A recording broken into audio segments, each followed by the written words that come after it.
Hello, my name is Creotstix, and welcome back to the Great East Journey Adventures, continuing the case from where we left off. 9th of January, SS Buria, Miss Pavlova's cabin. Somehow, the door to the cabin we were in ended up bolted after we made an emergency stop. Susato-san took a deep breath, then gently slid back the bolt.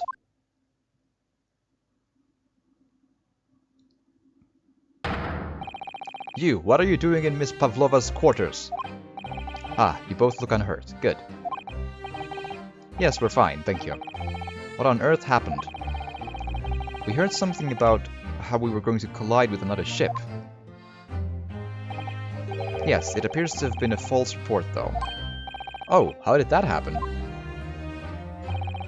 There's a dense fog outside, so it's extremely difficult to see. Someone must have thought he saw a ship ahead. This person obviously triggered the alarm, and that's why we made an emergency stop. Everything is chaos. Passengers are screaming, crew are running everywhere. This first-class area is the only quiet part of the ship at the moment. Oh, I see. Someone triggered the alarm. Does that mean that someone pressed that button outside? Ah! You wicked intruder! Dressed all in black, you are the devil! Sorry, me? I've been called a lot of things before, but devil is a first. You opened my traveling case, how could you? What? No, we didn't touch it. That's right, Miss Pavlova.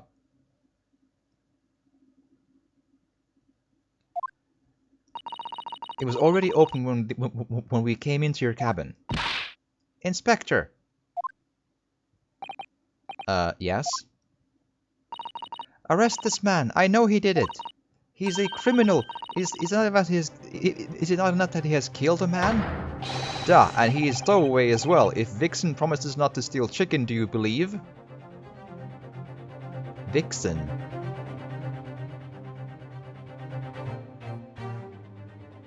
Unless I'm mistaken, I think a vixen is something I've only heard of used in a female sense, but okay.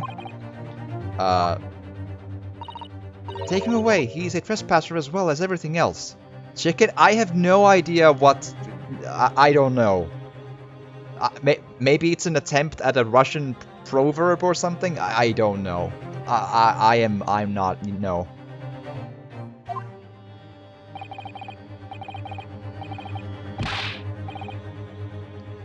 Stowing away, trespassing, killing. She's right. You are devil. Uh-huh.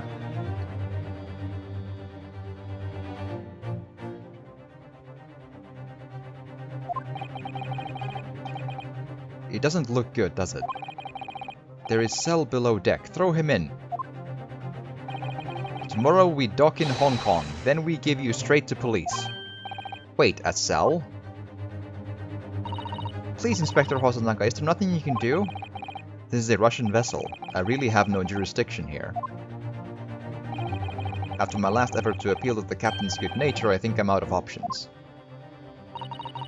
This is terrible. This is a real crisis. I've got to find a solution. Immediately. Okie dokie.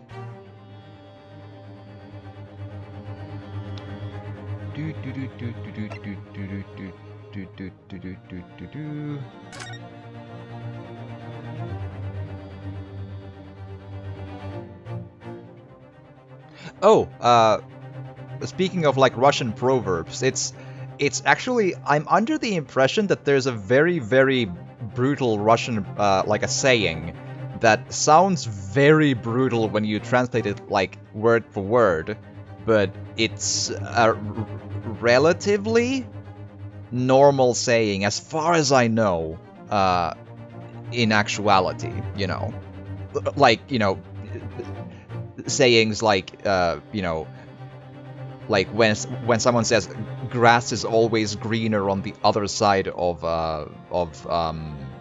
you know, the fence, they're not like literally talking about the grass. Yes, it's a saying meaning that, like, you know, what you don't have always looks better or whatever. I'm pretty sure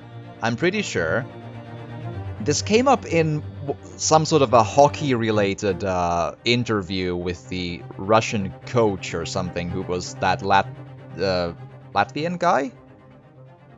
Well, from the USSR era, but I forget his name. But I think he said in some interview or a press conference or something, he said something along the like.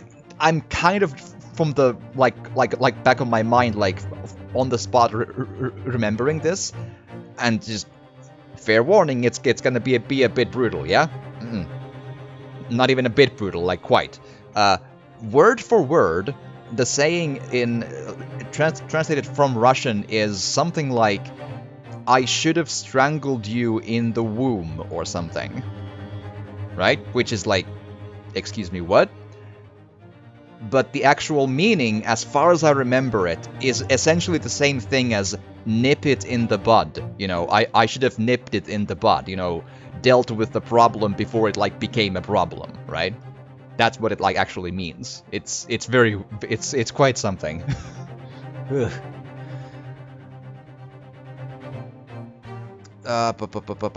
So, Latch? I just need to keep calm and focus on the task at hand, which is investigating. Don't touch my things! You want me to show you where crawfish hibernates? Hiya! Mr. Naruhodo, what do you think you're doing? Wow, everyone's attacking me, and I was just starting to think she was my friend.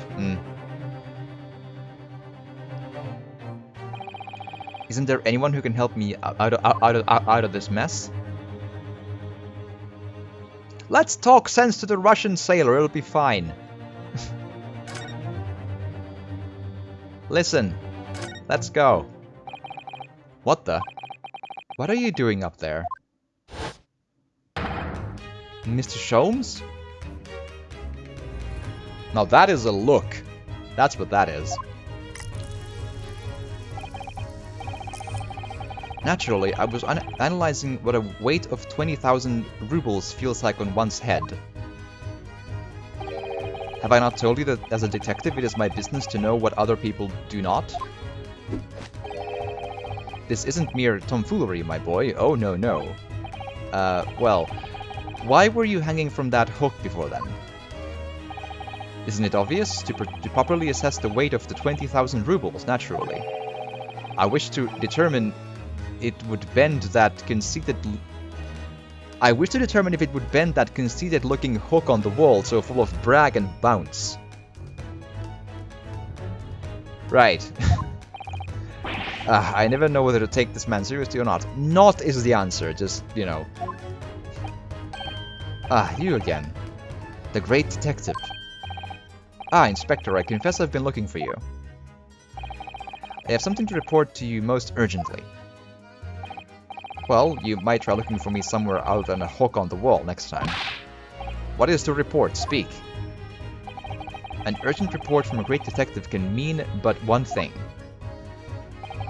Yes. The case of the curious murder that took place last night here on this vessel, the steamship Buria, has been solved. By me, naturally. Okay, here we go. Get ready to fix all of the deductions. What? Really? Of course not, come on now. Yes, I have eliminated all other possibilities, no other explanation. He's gonna point the finger at me, isn't he? So, allow me to illuminate all your minds. For I'm about to reveal my great detective's greatly admired great deduction to the case. Alright, let's do this. Ha! You have solved it? Even Hedgehog understands this case. We all knew who was responsible for killing Student Boy this morning when we found criminal in wardrobe. It is this stowaway, and he has handcuffs to prove it. Yep, that is some sound logic right there, my dude. I didn't do it! The trouble is, there doesn't appear to be anyone else who would have killed the victim. Of course there is. Anyone, almost. Because, as everyone knows, the cabin door was bolted shut from the inside. That means the culprit must be someone who was inside the cabin. No, it does not. Yes, it's what's called a locked room mystery in detective stories. Duh, locked room, that's the point. The room was locked.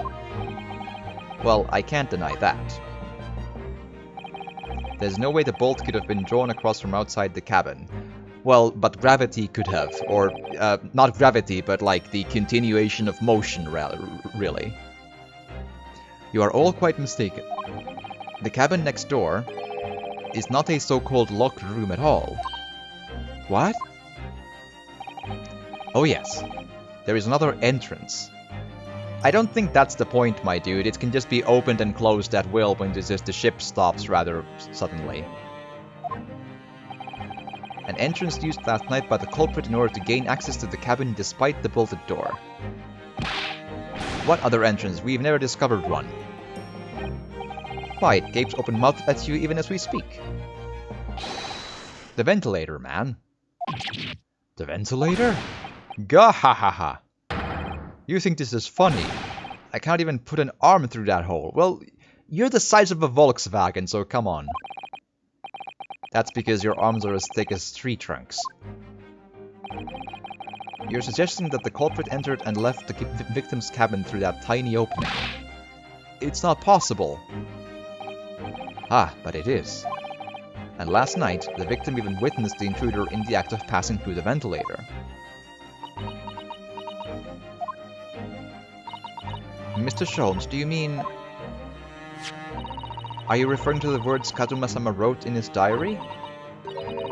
I can hear a faint whistling sound. What looks like some sort of speckled band is dangling from the ventilator grill. Precisely, my dear madam. But what does it mean? What is this speckled band?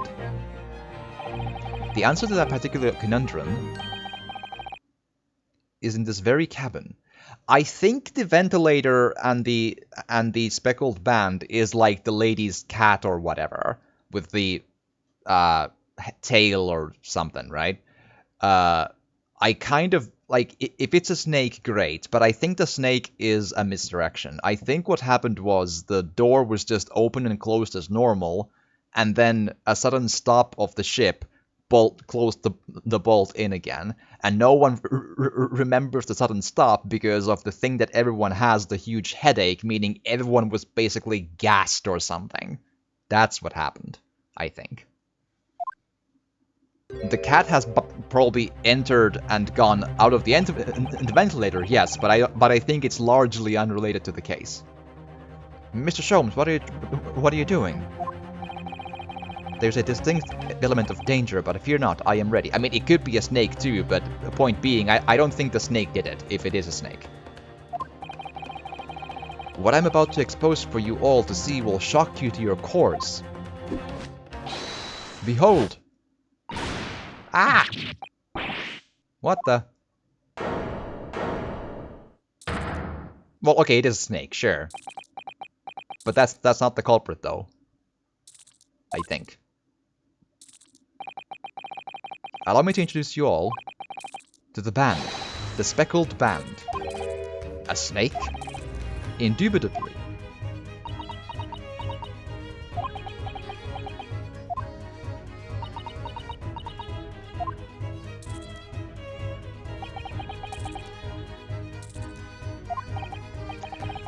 Mr. Sholmes, just one thing. Pray what troubles you? Well, that snake isn't really speckled, is it? It looks more stripy, wouldn't you say? Hmm? Yes, you're right. I think in this case you'd have to call it striped. The striped band, wouldn't you? Hehehe. You both see and observe, with distinction, however.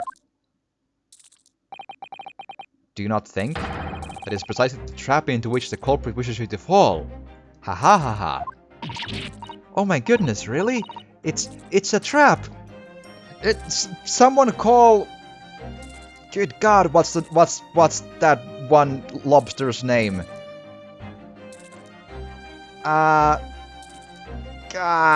The... Gee, now it's gonna bother me. Admiral Akbar. Let's go. Oh boy. It's a trap. How exactly? I think perhaps it is time I explained the intricacies of my train of thought. I think it's time to, and then I fix all of it. Are you ready, Miss Pavlova? I'm sorry for the young man who died, but that is all. His death has nothing to do with me. The whole thing is nothing to do with me. Yeah, please do. There are two conclusions I have drawn from the facts. Number one, last night your friend infiltrated the victim's cabin. That's probably actually true. That could be the case, yes. Ah. Speckled or striped, we'll see, but that still could be the case. And number two, that same friend was responsible for the victim losing his life. I'd love that to be the case, but I think it's more complicated than that, especially because simply broken neck.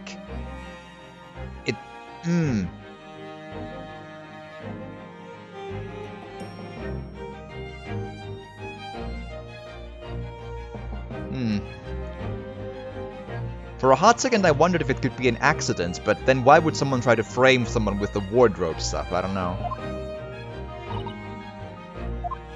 No. She's turned as white as a bowl of rice again. Isn't she already? Sholmes must be right. He's hit the nail on the head. I think the lady is afraid that Sholmes is right, but that's different. But didn't they say there were no marks? Yeah. But the point being, like, therefore, I don't think it's the snake, because a snake, I think, would leave marks. And also, a snake that would do only the neck sounds, I don't know, extremely unlikely. It's just too big a target anyway. Like a snake that size wouldn't just attack a human and try to strangle him outright from the neck, I think. That doesn't sound right. Like, the snake is trying to eat. Yes, like, he sees a tree. He's not gonna attack the tree because, like, he can't swallow something that big. So. Like strangle marks. Yeah. Like that. Like, it doesn't check out. I don't think it's the snake. Did the same woman's friend killed Mr. Asogi? Brr. It looks like he can't speak with that snake coiled around his head. I would advise as little in movement as possible, Seaman. You wouldn't want the fangs of that long friend in your neck.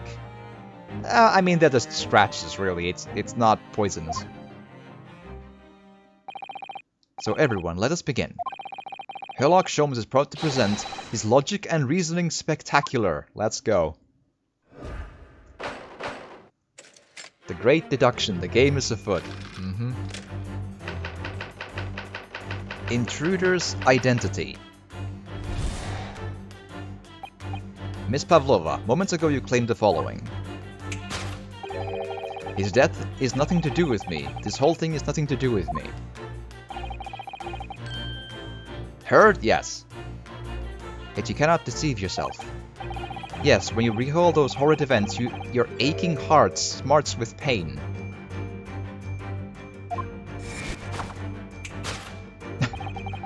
And it is that very pain that evidences your inextricable link to the victim's death. Well, I'm starting to get around into finding these detective games fun, though. So we ask, what was the nature of this intruder that stole into the victim's cabin on that pretentious night? Why, naturally, it was the friend with which you reported the vessel, was it not? Ah, as I suspected, another telltale glance. Without doubt, your friend is the writhing serpent we see before us. I don't... like, maybe it's not. Because she's confused again. I have no... And yet, that fact leaves us in a quandary. The victim's written observations on the night in question tell of a speckled band. Whereas, regrettably,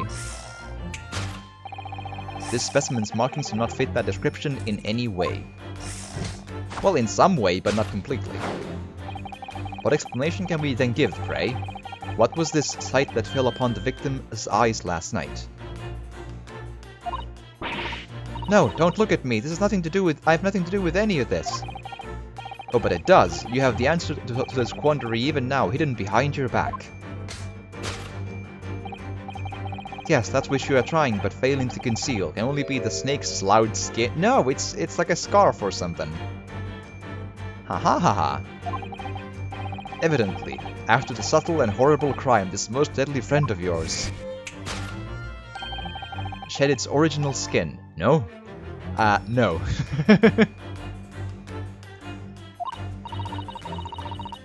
I don't know what you're talking about.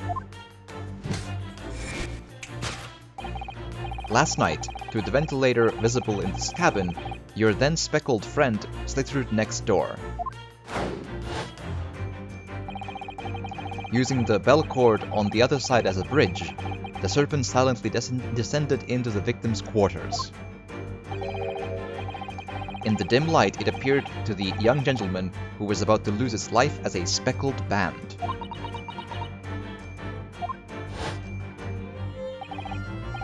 In summary, the nature of this friend of yours, which last night infiltrated the scene of the crime, is a rare breed of a snake, whose markings change each time it sloughs its skin. A snake so dreadful we can only imagine it would be found in the deepest depths of India.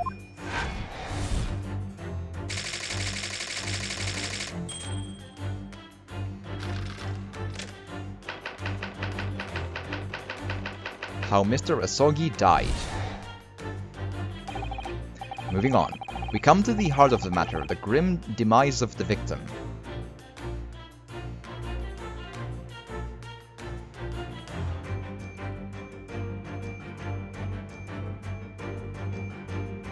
Yeah, I mean, his reasoning is all over the place and all wrong, yes.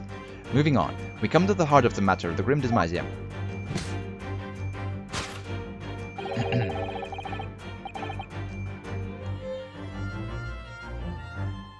Yeah, the shaded skin will still look the same. We need to fix all of this, that's the point. How did this young man lose his life, and why? According to the data of which I have been apprised, it would appear there were no visible signs of injury.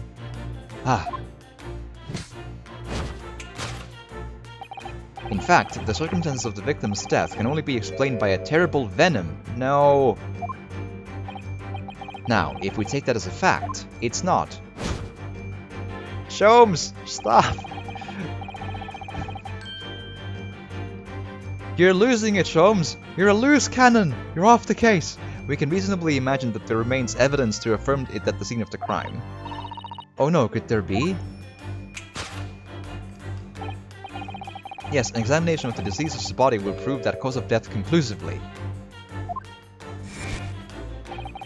The almost, but not quite, imperceptible puncture wounds left by the venomous fangs will seal the truth. Yes, the vestiges of the snake bite were delivered by your terrifying friend. This makes no sense. Pavlova, I know, I'm sorry, I can't stop him. He's a force of nature, he just keeps talking. There is no point feigning ignorance, Miss Pavlova. After the incident, you endeavored to hide everything, didn't you? But now your involuntary glance betrays the hiding place you chose. That's right, you hid the evidence that links you to the victim's death in that traveling case. Good God. When we first met in this cabin, it came to my attention that your case moved periodically. Your serpent assassin was restless inside, no doubt. You don't... It is telling that the victim made note of a low whistling sound that he heard minutes before his end. That was your signal, was it not? The sound you had used to train your serpent friend. To train? Indeed, you put the serpent through this ventilator and wait. After a period, you summon it back with a whistle. You couldn't know if the animal had done its duty, so you would listen for signs of life next door. If the victim appeared not to have been dispatched, you'd release the snake once more. Do you deny the snake has undergone such training? It's not true! It's all lies! Sholmes, stop! Having slithered through the ventilator and down the bell cord, the creature needed only to sink its fangs in once,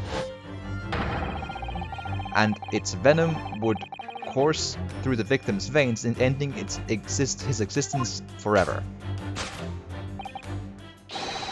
That is the true nature of the speckled band that took the poor young man's life. There can be no doubt. My logic is infallible. Right.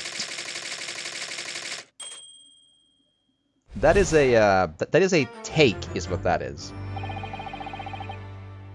Thus concludes Herlock Sholmes' great deduction of the speckled band. Right.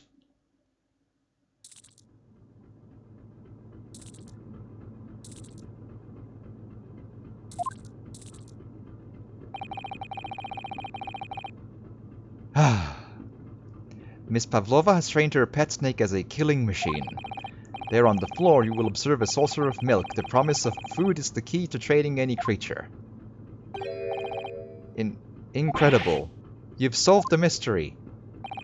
Amazing. Your great deduction really lives up to its name. I see now why Herlock Sholmes has become such a household name. My dear man, it was nothing remarkable. As the Russians say, I could have done it with one left hand.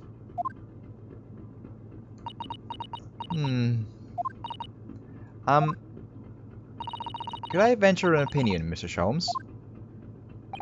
But of course, what's on your mind? It's just, about your deductions before, some things don't quite make sense to me. I welcome questions as to my method, and will answer both loudly and proudly. Right. Oh, well, good. First of all, snakes are egg-laying creatures, part of the reptile family. You are well informed, madam. And reptiles, don't drink milk. Ah. It's really only mammals that like to drink milk, you see. So, I'm not sure it would be possible to train a snake using milk as a reward. No matter. No doubt Miss Pavlova used some other treat to encourage her pet to do her bidding. Milk was merely an example, the logic holds. Well, there is something else. Snakes have no ears. Ah. Yes, so I'm not sure it would really be possible to signal to a snake by whistling. I forgot about that, and that's also... But I kind of didn't fully pay attention, because it's all wrong anyway, but that's a fair point. I didn't remember that immediately. But madam, what of the tales from Arabia? Captain Brody, hi, welcome. Glad to have you here and hope you've had an excellent, excellent day. Have you not heard of these snakes that dance to the sound of a flute? That's not the sound, it's the motion. I think perhaps the performers play their music in time with the snake's natural movements. Oh, I see. No hands, no feet, no ears? These creatures are so inept as to be practically useless. I hope your day has been going well. It's at least I slept pretty good last time around, so that's something, right? I had a 3.5 hour Witcher walk. Got some rare monsters while going. You know, waiting on some stressful stuff and stuff, but not too bad. Like all things considered, I can't complain too much. Let's put it that way. You know, it's always ups and downs, right? And long-term issues are long-term, but we're going forward on the rowboat, or something. Yes, that's good. Yeah. Don't take it out on the snakes, Mr. Sholmes. There is one other thing. You have more? Snakes use the scales on their bellies to propel themselves. So, I'm not really sure that a snake could manage to climb up a flat bell cord like the ones in these cabins.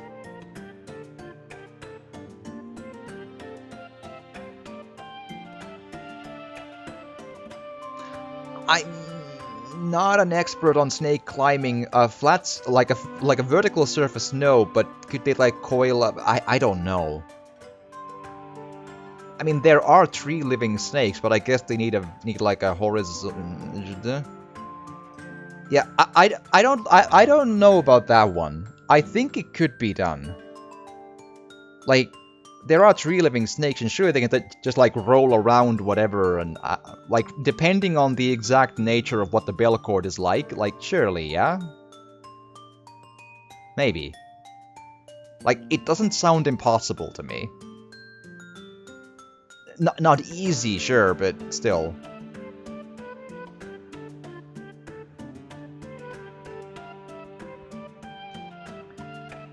Yeah, cord isn't completely smooth like metal. Someone finally addressed the bell cord. Yeah. Then you should try harder. Please, don't be angry with me, Mr. Sholmes. The point is, even if the snake had gone through the ventilator to the next door cabin, it couldn't have come back without help.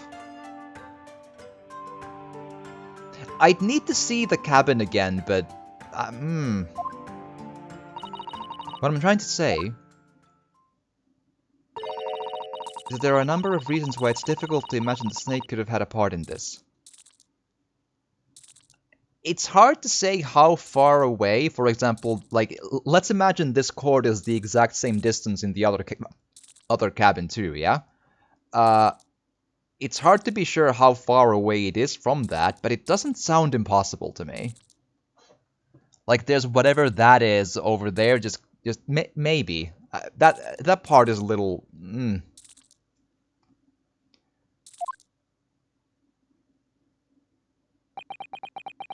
Aww.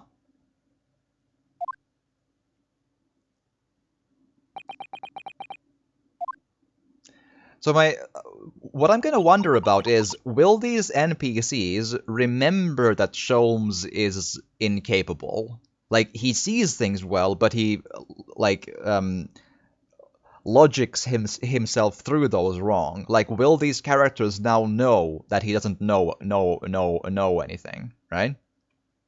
Or isn't a great detective? Like, will the Hosonaga, will all the other ones, like, will they now remember this? That's gonna be interesting. Or I think it's bats. Also, snakes can hear, but like bats using the vibrations. I don't think snakes hear, like, like they don't hear sound in the way we... Like, I'm pretty sure I've, in multiple times in documentaries, like, the flutes stuff, right? I'm pretty sure in multiple documentaries it's been stated that that snakes that watch the flute go, they move with the flute's motion themselves and they can't hear the music. That's unless that's outdated knowledge. I don't think snakes can hear in the way that, like, bats do sonar and whatever. Like, it's not that kind of vibrations, I'm pretty sure. I could be wrong, but that's what my understanding of the documentaries I've seen do. They're really good at, like, essentially tasting their surroundings, though, with the tongue and the doobly-doo. But I think that's the case. I'm happy to be proven wrong and learn new stuff, but I think that's how it goes. At least unless it's outdated information. We need to step in and help again, Mr. Naruhodo. Oh, no, you don't mean... Yes. We need to modify Mr. Sholmes' latest deductions and turn them into the great ones they ought to be. Right, different types of vibrations, but yeah, vibrations per group. Oh, cool. I had a feeling that was coming. Alright, let's give it a try. Just what I was waiting for, Mr. Naruhodo.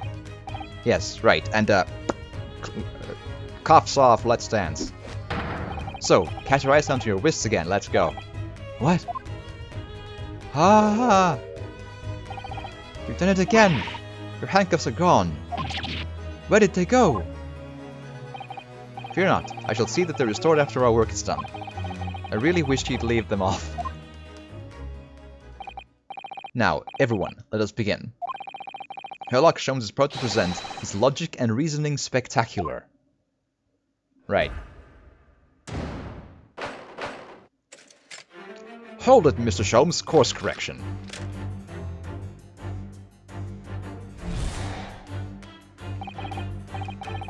Miss Pavlova, moments ago you claimed the following. His death is nothing to do with me. The whole thing is nothing to do with me. So you can't deduct anything with cuffs on. It's the... The reasoning he gives is because the dancing is very... It requires much agility and pirouettes and pointing and whatever. And like... So therefore, like, having the wrist cuffs on would make it less fluent or fluid or whatever. Yes, when you recall those horrid events, your aching heart smarts with pain. Okay, let's think. I think the aching hand smarts with pain. Pained expression on her face. Yes, that's true. She looks as though Kazuma-sama's death is weighing heavily on her mind. But you're not sure Mr. Sholmes has read her quite correctly. I'm always moving my box because I'm trying to find the perfect spot to be in. But you're not sure Mr. Sholmes has read that. Could there be some other way to interpret her expression then? Let's take a moment and really look very closely at Miss Pavlova.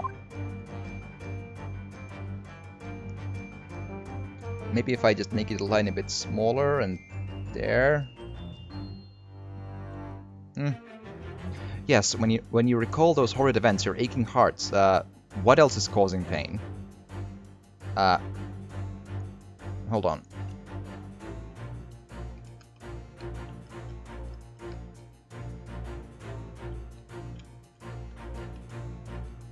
Right ear. Ah! Claw scratch. Oh, Naruhodo-san. Look, that looks like a very painful wound. Also, more like a cat scratch than a snake scratch, too. It looks like a scratch made by some kind of small animal. And fairly recently, too. Well, whatever scratched her doesn't appear to be around here. Yeah, I think that had to be a good spot to stay. You're not in the way of anything. And yeah, I need to see the main dialogue box, but yeah.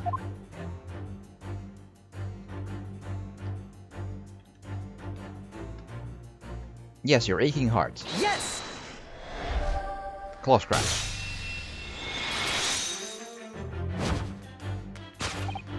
Yes, when you recall those horrid events, that claw scratch smarts with pain. Indeed, and simple observation reveals that the wound is fresh.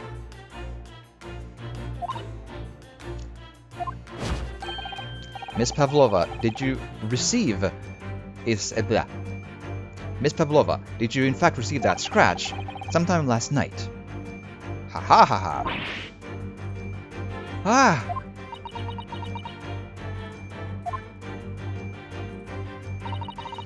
When I think about the young man who died next door, I feel so sad. And when I'm sad, the pain from this wound is worse. And it is that very pain that evidences your inextricable link to the victim's death. So we ask, what was the nature of this intruder that stole into the victim's cabin on that pretentious night? Well, naturally, it was the friend with which you boarded this vessel, was it not? Ah, as I suspected. Another telltale glance. Without doubt, your friend is the writhing serpent with the... Maybe the big boy is holding the cat behind his back or something. It seems like the scratch mark on the back of Miss Pavlova's hand was made by this friend of hers, doesn't it? Except... snakes don't have claws, do they? No, they don't. They don't even have hands or feet on which claws might grow. Well then, if that snake isn't her pet, what is? What's the true identity of this friend of hers? We should follow her gaze, Naruhodo-san. That's where we'll find the answer.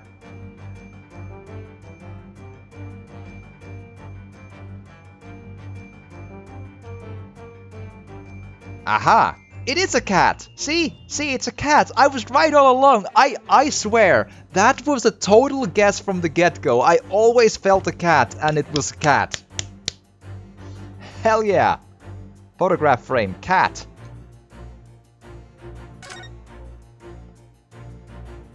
I had a hunch! Ah, look at the photograph in this frame. This must be something Miss Pavlova brought with her when she ran away. She's exceptionally beautiful, isn't she? Yes, that's true, but personally, it's the little black creature she's holding that's caught my eye. Maybe we better take a closer look at this.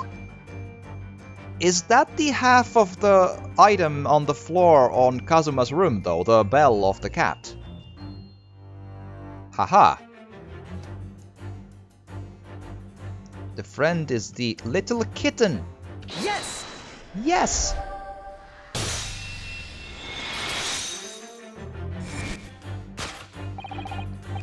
Without doubt.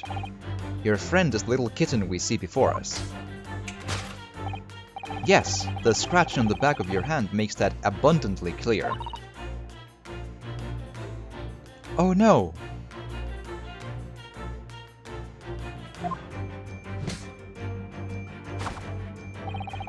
The whereabouts of this black kitten isn't clear, but what is clear is that you brought the animal with you when you ran away, didn't you? Aha! Darka is my best friend. I couldn't leave her behind.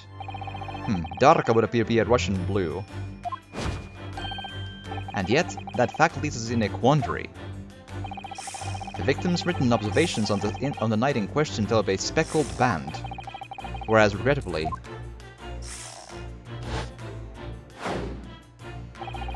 this specimen's markings do not fit that description in any way.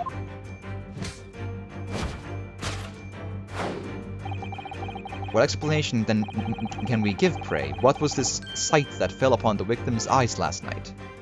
And she pulls out the thing. Don't look at me! It has nothing to do with any of this! Oh, but it does. You have the answer to this quandary even now, hidden behind your back.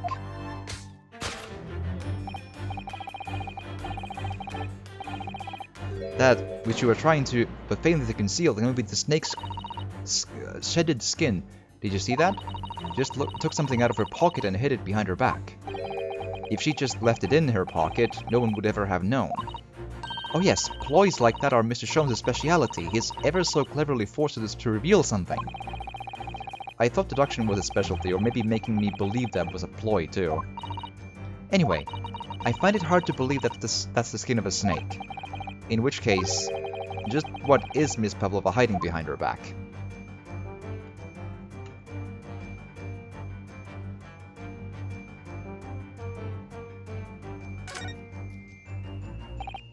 Well, it is speckled, and it is a band, but what is it? It seems to be soft and fluffy, a long piece of cloth of some sort. That looks like a handle at one end. I think it may be a cat's toy, there we are. This sort is common in the West, apparently. How is that a toy for cats? Cats like to chase a band around and paw at it. Kittens in particular love that sort of play. You only need to wave it in front of them and they pounce to catch it. Ah, that sounds positively adorable. Boom. Present. Yes! Yes!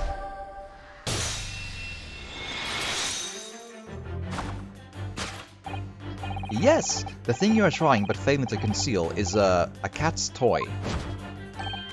Precisely, and the true nature of the now infamous speckled band. Ah! And it was this toy that you dangled through the ventilator. You waved it around, I presume. Naturally, the victim could not fail to notice it. But why? For what reason? My dear boy, there can be only one answer to that. After her feline friend disappeared through the ventilator into the neighboring cabin, Miss Pavlova attempted to use the speckled cat's toy to incite the creature to return. Ah. In summary, the nature of this friend of Miss Pavlova's, which last night infiltrated the scene of the crime, is a blithesome Russian blue breed of cat by the name of Darka. Ah! There we go.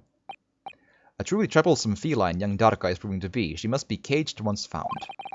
You'll forgive us for borrowing the photograph of your pet, Miss Pavlova. A photograph of Miss Pavlova and her friend, a kitten named Darka. The tiara she would wear on stage can also be seen. True. It was after I gave her the food last night. That's when it happened.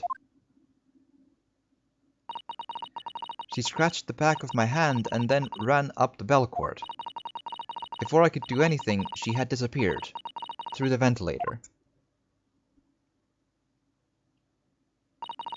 Darka, she is so naughty.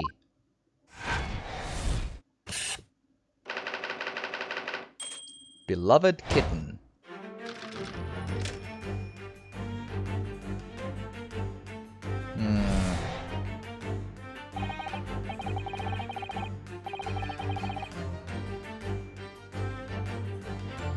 Moving on, we come to the heart of the matter, the grim demise of the victim.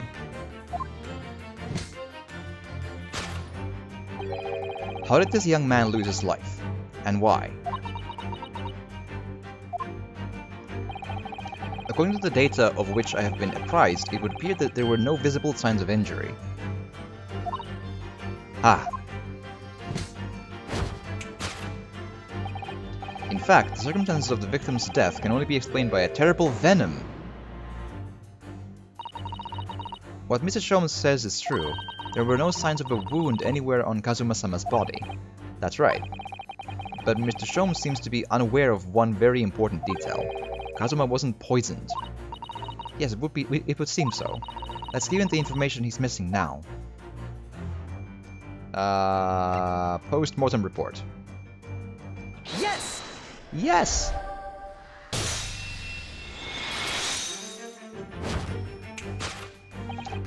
In fact, the circumstances of the victim's death can only be explained by the Postmortem Report. Ah, yes, I knew it was one or the other. His neck was...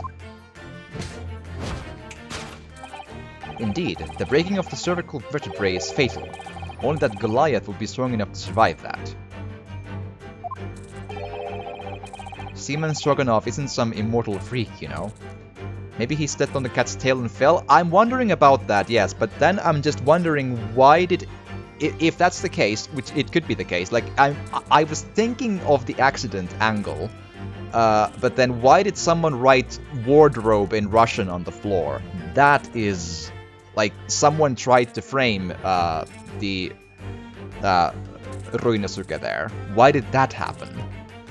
If it was an accident. Like, someone at least found the body and also found Ruinosuke and did all of that. And also, why does everyone have the headache? Which indicates either that everyone bumped their head or everyone had some sort of, like, sleeping gas put on them or whatever.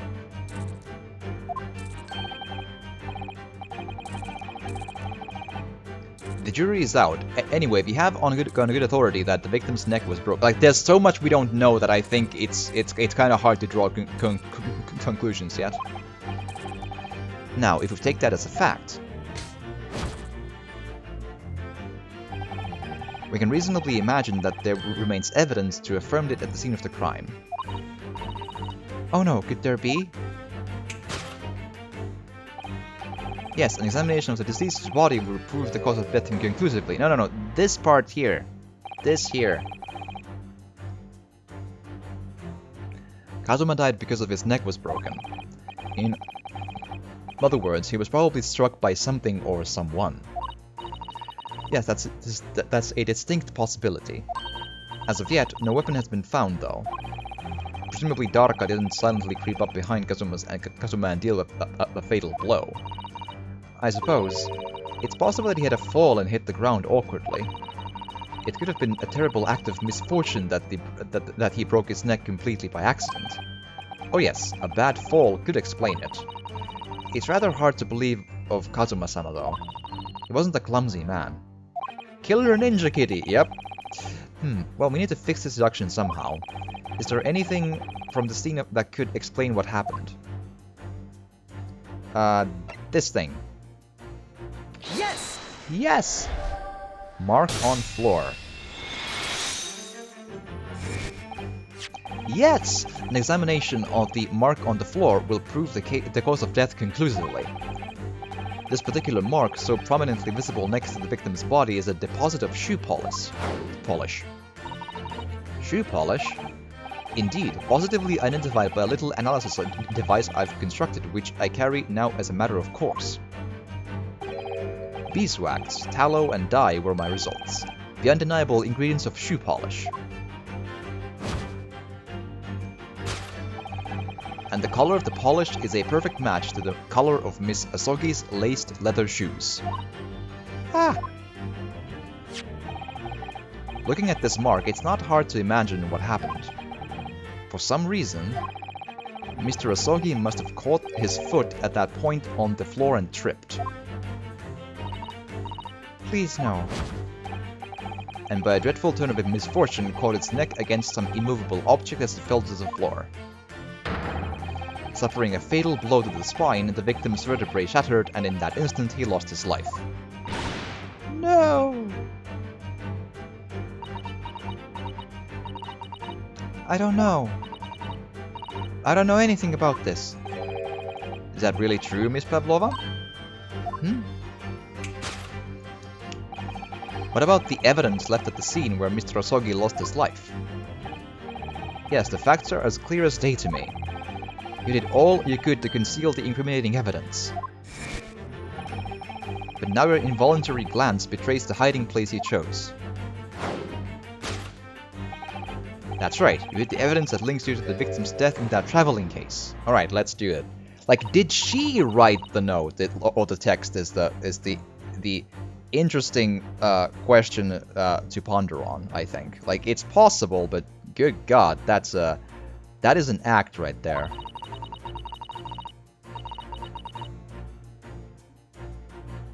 Kazuma-sama merely tripped over and now he's no more? It can't be true, I refuse to accept it. I know it's hard to believe, but the mark on the floor does seem to suggest that's what happened.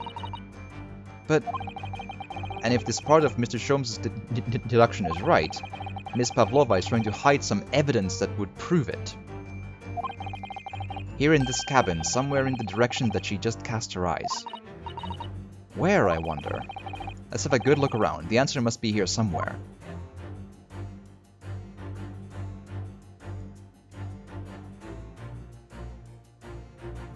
Tiara...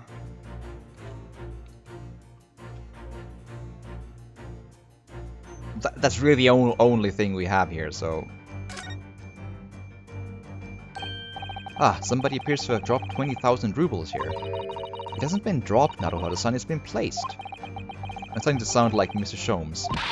Stop trying to sound like the great detective. Anything else in the tiara?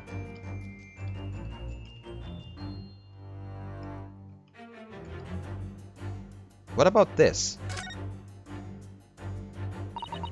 This is a waste paper basket. Perhaps all the first-class cabins have them. But Miss Pavlova only started occupying this cabin late last night. Presumably there's not much rubbish in there yet. Aha! There we go. Oh, what's that? It's a broken piece of glass, isn't it? Yes, it is. And I feel like I've seen it somewhere before. If it looks familiar, perhaps it's more than your mind simply playing tricks on you. There. Yes! Yes!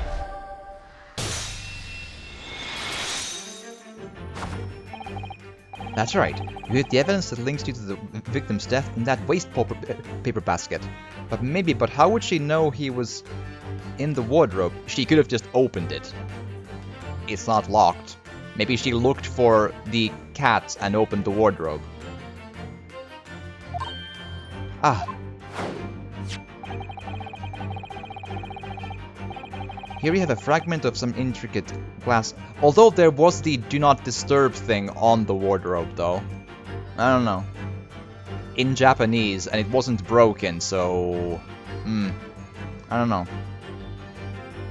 Here we have a fragment of some intricate glass object, it would seem, one that has a familiar air, in fact. Precisely, we found another piece of broken glass on the floor in Mr. Asogi's cabin.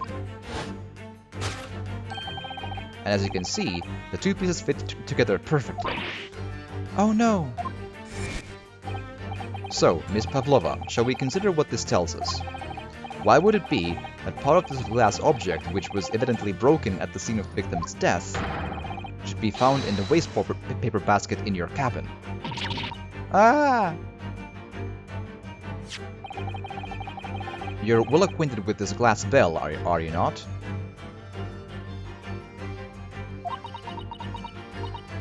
I don't know, is in that hushed Russian accent of yours. I won't save you this time, dear girl. Why? Because we have conclusive evidence linking you to the bell in question. What? Take it away, Mr. Naruhodo. Yes. The evidence linking Miss Pavlova and the little glass bell, that would be... this thing! Yes! Yes! If you look at this photograph, you can clearly see, hanging from Darka's collar, the very glass bell in question. The truth has caught up with you, Miss Pavlova. The young man lost his life last night, so... The young man who lost his life last night did so after the truly inauspicious fall. And the cause of that fateful stumble?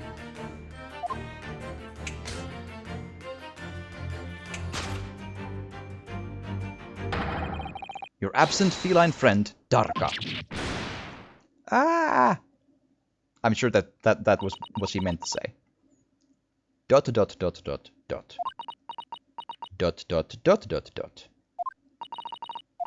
I couldn't tell anyone.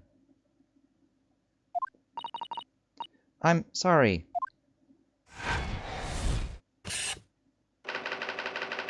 Death by tripping, huh?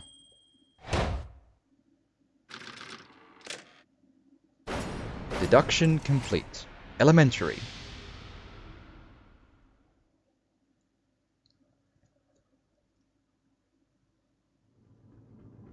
Why would you put a glass bell? Who the hell knows? Why don't you tell us now, Miss Pavlova? Tell us exactly what happened last night.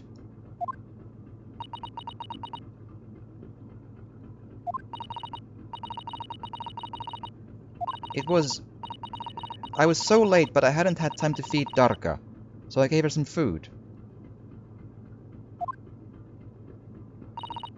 And then, all of a sudden, she scratched. People do say cats become very anxious when they're hungry. And nervous in new environments. I was guessing. I am slightly occupied. She was so fast, she disappeared through the ventilator before I could stop her. I see. And, well, have you considered a harness or something? That might help your case. You could then just, like, not have this problem happen, and everyone lives happily ever after, and watches Disney movies. Yes, I think we can agree that would be the optimal end result. Yes, I feel like we are onto something here. And with that said, we can solve the case, and maybe let's just so the cat did it. At the end, I can go. Yes, yes. And that's how you acquired the rather nasty wound on the back of your hand, I take it. Yes.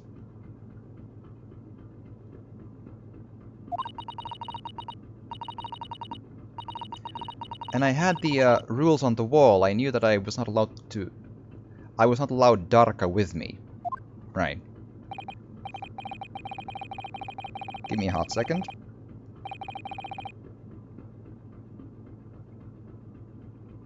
Just a quick moment.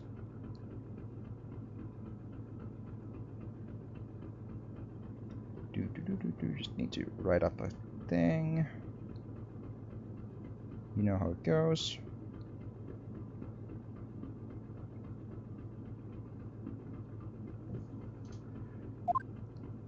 Precaution, really.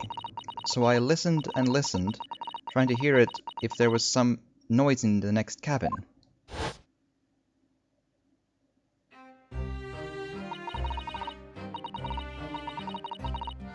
It was very quiet. I was sure if someone was there, he must be sleeping.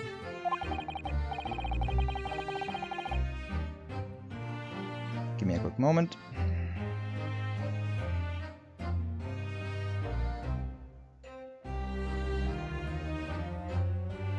So at that point you thought it's safe to try to lure the kitten back again by dangling the end of the toy to the ventilator into the adjoining cabin. Tarka always loves this toy, but it didn't work. Nothing worked. I see. Well, have you considered trying to sound like a mouse and really nail the issue on the head that way? It could just like turn the whole case around and everyone would live happily ever after, yes?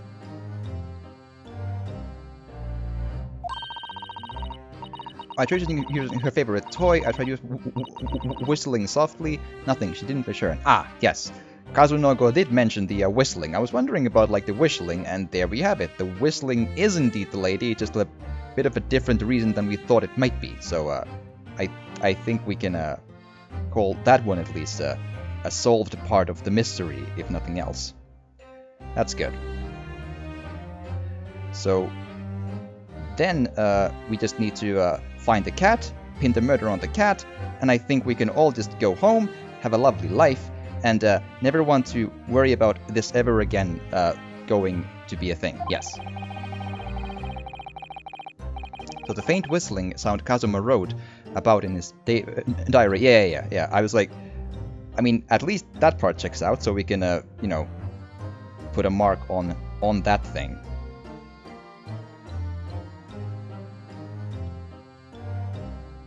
Damn it. Trying to retrieve her pet. Cats have property to remain hidden in the shadows when frightened. Right. Yes, there was nothing else I could do. Had to wait until she had calmed down. Right. Alrighty, give us a quick second.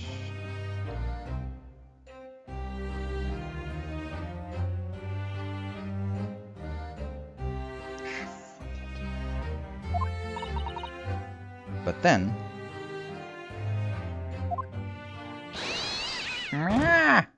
thud. A sudden cat attack, and the case is solved. I knew it. We have solved the case. Good. Cat attack. Passed out with shock. Heard cry and then was such a terrible thing. Give us a quick second.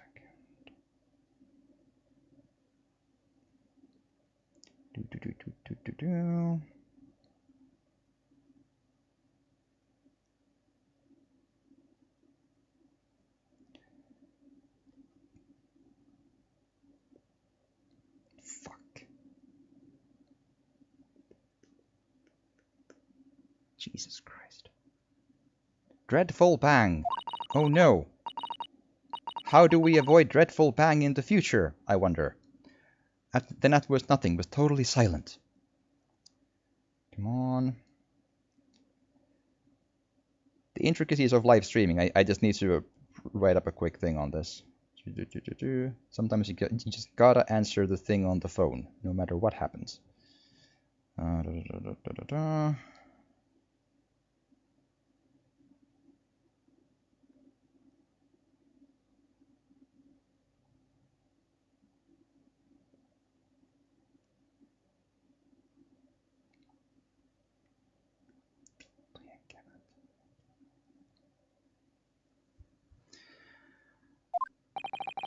Kazuma was... ...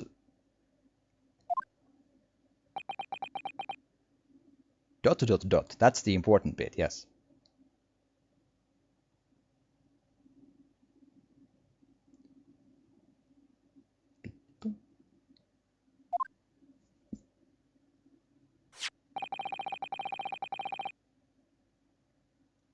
From the appearance of the brown mark on the floor, it seems likely that what you heard was the victim stepping on the belt tripping up.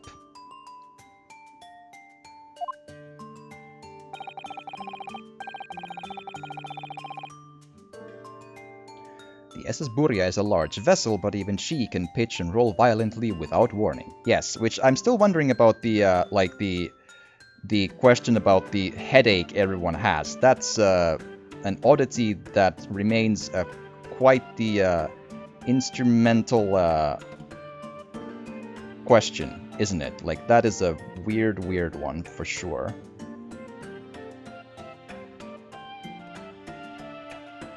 Vittujen kevät.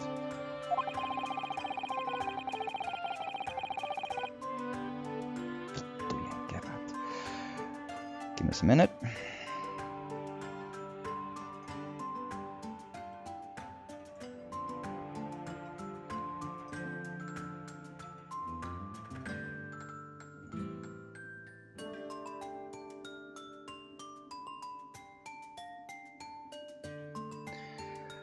Already off balance as a result of the ship, and so on and so on. Good fucking god. Just sorry about this.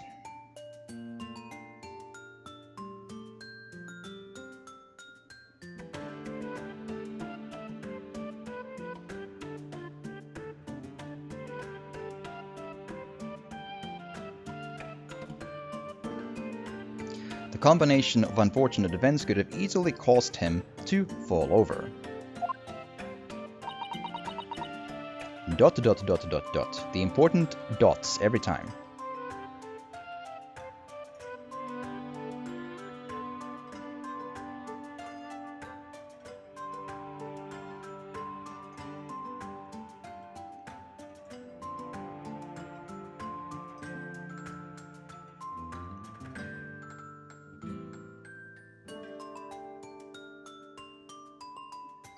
And here we have...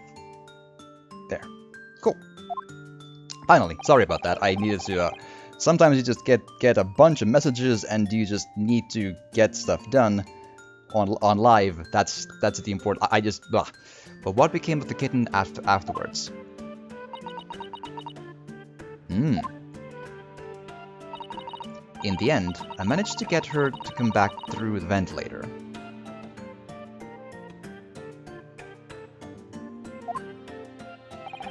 Yet Darka is nowhere to be seen. This is a true story. I must have forgotten to lock my case. Now she's disappeared again. I wonder if the case opened because the ship just like went places. Or did the keeling and hauling and doobly-doos, right? That somehow sounds more likely to me, if I'm honest. Now she disappeared again. Gracious, that cat is as insufferably restless as I am. Well, he knows something about himself, at least. When I woke this morning, I heard that a young man in the cabin next door to mine had died. But I couldn't bring myself to tell anyone what had happened.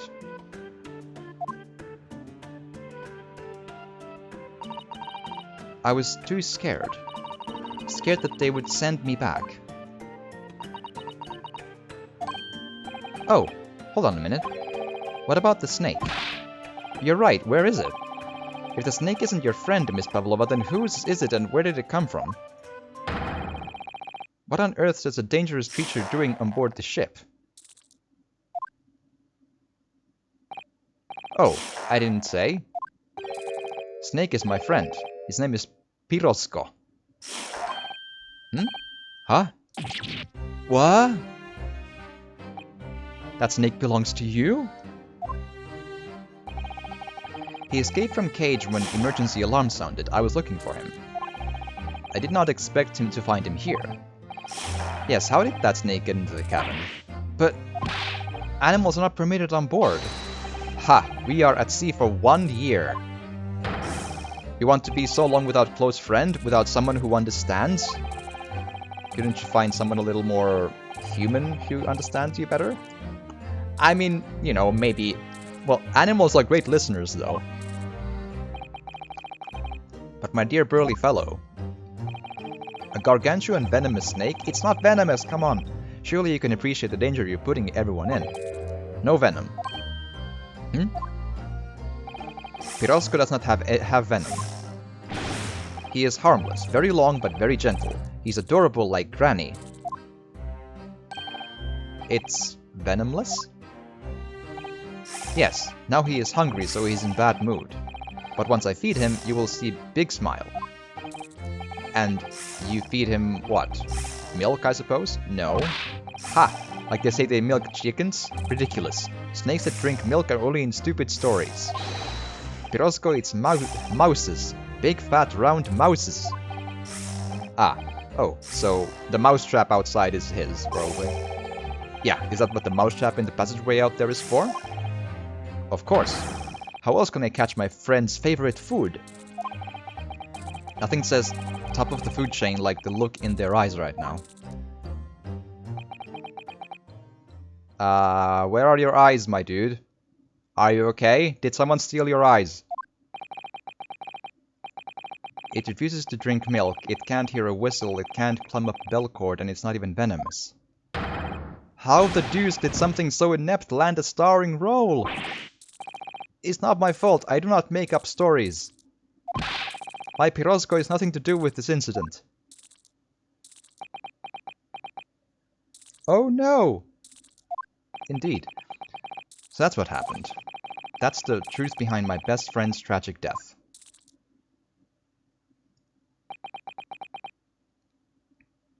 Also, is Sholmes carrying a gun? Because it sure looks like it.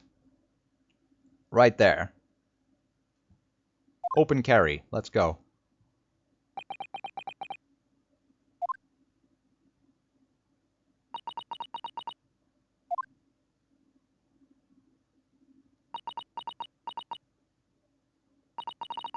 Miss Pavlova.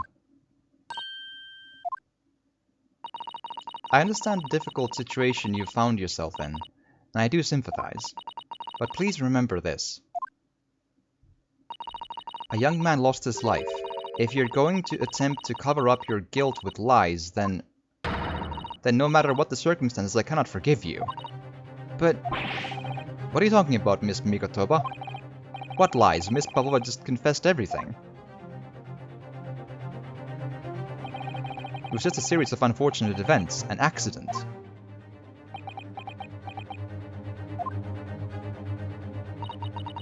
I'm no great detective like Mr. Sholmes. I don't have a gift for knowing the truth. But even I can see that was not the truth. Don't you agree, Mr. Naruhodo? ... To be perfectly honest, yes. There's a discrepancy in Miss Pavlova's story, I'm sure of it. I just can't quite put my finger on it. ...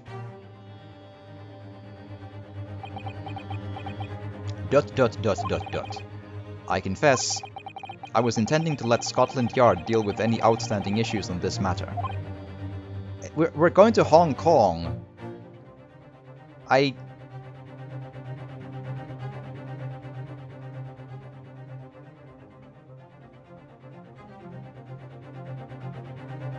How long was Hong Kong in Great Britain's control? Since when was it again?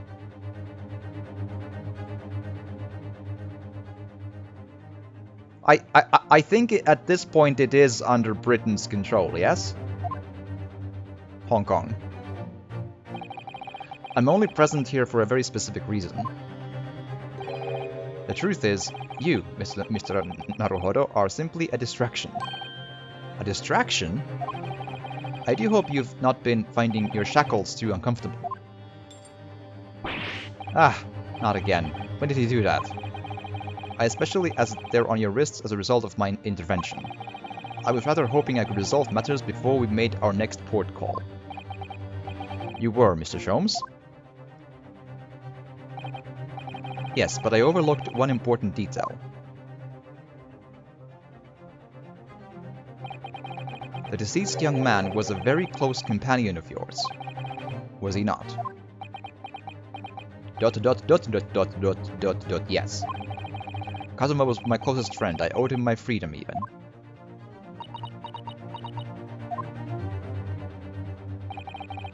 In that case, we must follow this to its conclusion. No further distractions. You must uncover the real truth here, Mr. Naruhodo. Yes, whatever that may be. The key to this is the discrepancy in Miss Pavlova's story, I'm sure. If I can chase that down, maybe the truth will become clear.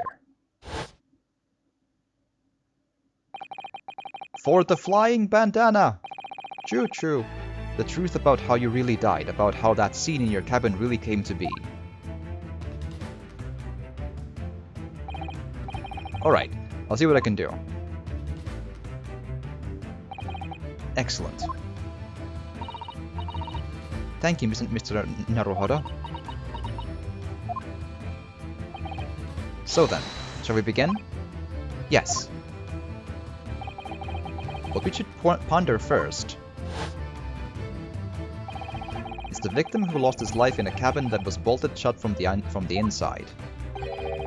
Was this truly an unfortunate accident? Like, this part really puzzles me here. Like, you know, someone tried to frame me for some reason. Was it an... or did someone just write wardrobe for a different reason? Or what the hell?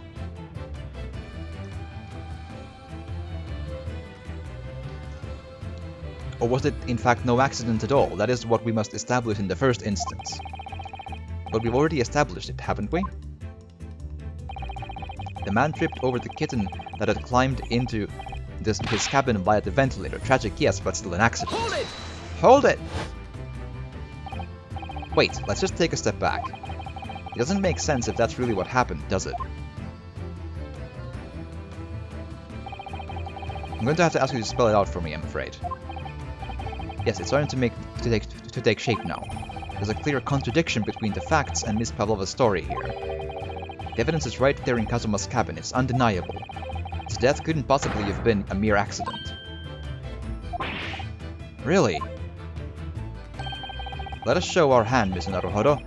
Time to present the evidence. The evidence that proves unequivocally that the victim's death was no mere accident. I think it's the writing. But safety save, be safety safe, yeah?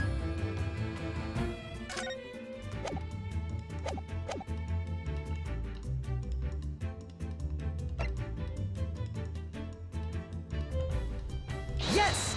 Yes! The truth is clearly recorded in this photographic print.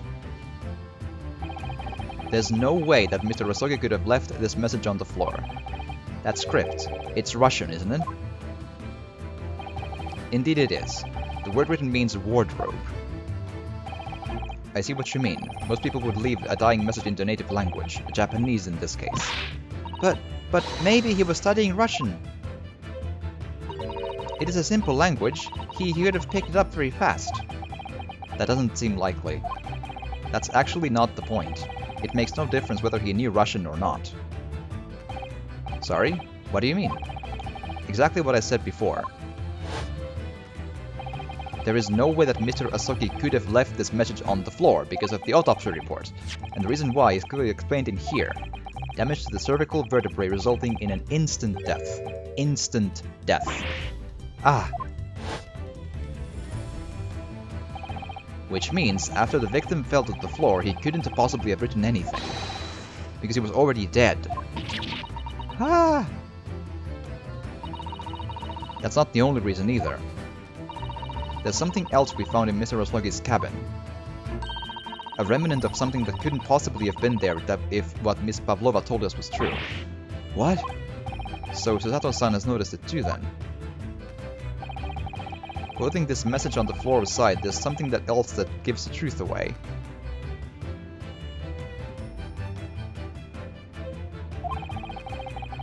Another piece of evidence that proves it was no accident. In other words...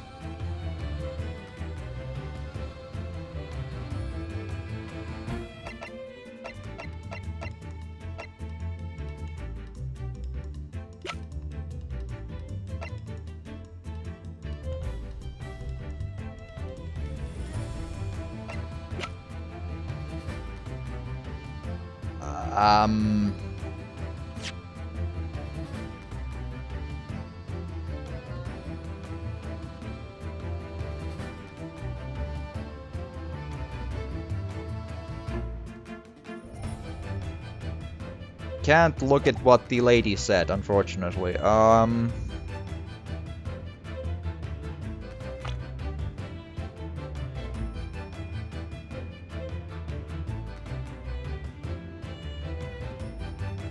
wondering about the... No. I for a hot second I thought the bandana was kind of weirdly off, but no, it is there.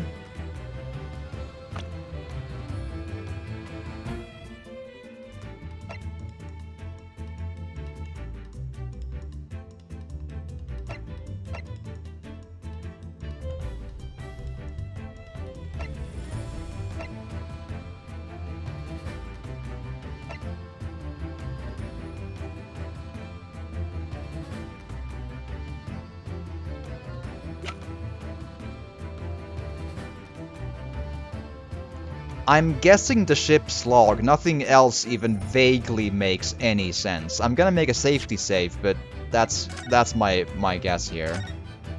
Because there are no markings on the ship's log, so that one?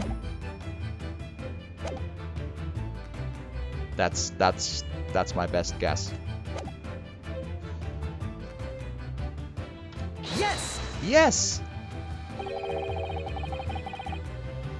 Alright.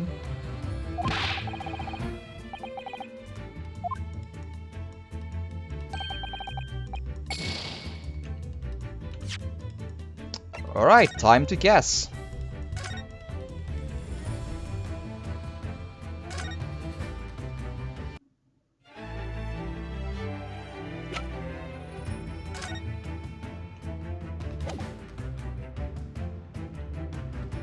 Yes! This piece of broken glass next to the mark on the floor. But that's the glass bell the kitten had around his neck. We already know, like that. Yeah, like what? It was broken in half when the victim tripped over the cat and fell. So we already have a satisfactory explanation. Where's the flaw in that logic? Unfortunately, there is a very big flaw. Fatal flaw. What? That's really what happened. Then how did one half of the bell end up back here in this cabin?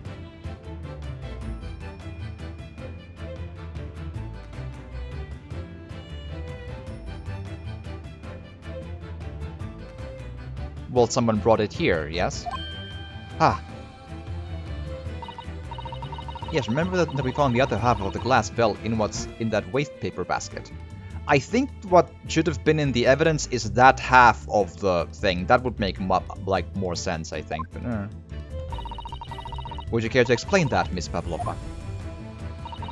Oh no. Both these pieces of evidence clearly point to the same conclusion. That when Mr. Osogi died last night in this cabin, there was someone else in the room. And that same person deliberately arranged the scene to disguise the truth, in order to cover up his or her own guilt. Ah! Maybe it is a murdering angel, the angel of death. Yes, there was someone else present in Mr. Osogi. Hold it! You are wasting time. Someone else was there? Duh, of course, we know this. I thought that too about the bell, but figured maybe it was still attached to the kitten's collar. Yeah, possible. Maybe. What are you talking about? The bulkhead was bolted shut from inside. There was no way in or out. Oh, yes. No, I feel like we've been through this. And only other person in cabin when young student died was you. Yes! Yes! It's true, I was in the cabin when it happened. You were shut inside the cabin wardrobe, to be precise about the details. But I don't know Russian, there's no way I would have left that message. No, would have, there's no way you could have left that message, to be precise about the details. Would you mind? Ah! Forgive me, my dear fellow. As I was saying, the person in question wrote the word wardrobe in Russian on the floor, in an attempt to incriminate me for the crime, even though I had been asleep in there the entire time. And then, the same person picked up the broken glass bell that had fallen on the floor, for the fear of it becoming evidence that would show how Mr. Osogi really died. But why wouldn't this person have taken all the pieces of the bell away? Leaving half behind was always going to raise questions. Yes, well, it was past 1 o'clock in the early hours of the morning. The cabin would have been quite dark. The single small lamp suspended from the ceiling would barely have cast any light on the floor there. Little wonder then that the culprit failed to notice a fragment of the tiny item. You all suspect me, don't you? Well, yeah.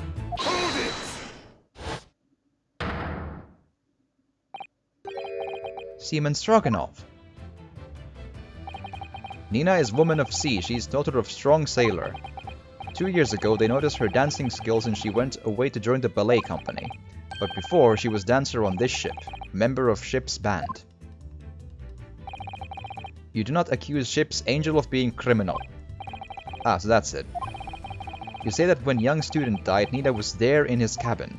That is not possible. I give my tooth. Well, this is all most interesting. And why would you give your tooth, pray? How can you be so sure?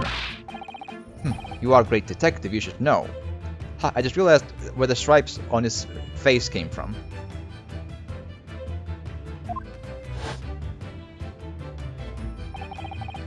Look truth in eyes. Cabin bulkhead was bolted shut from inside. Nobody could go into cabin, not Nina, not anyone. Or you want to tell me that killer can walk through locked doors? Niet, it's impossible.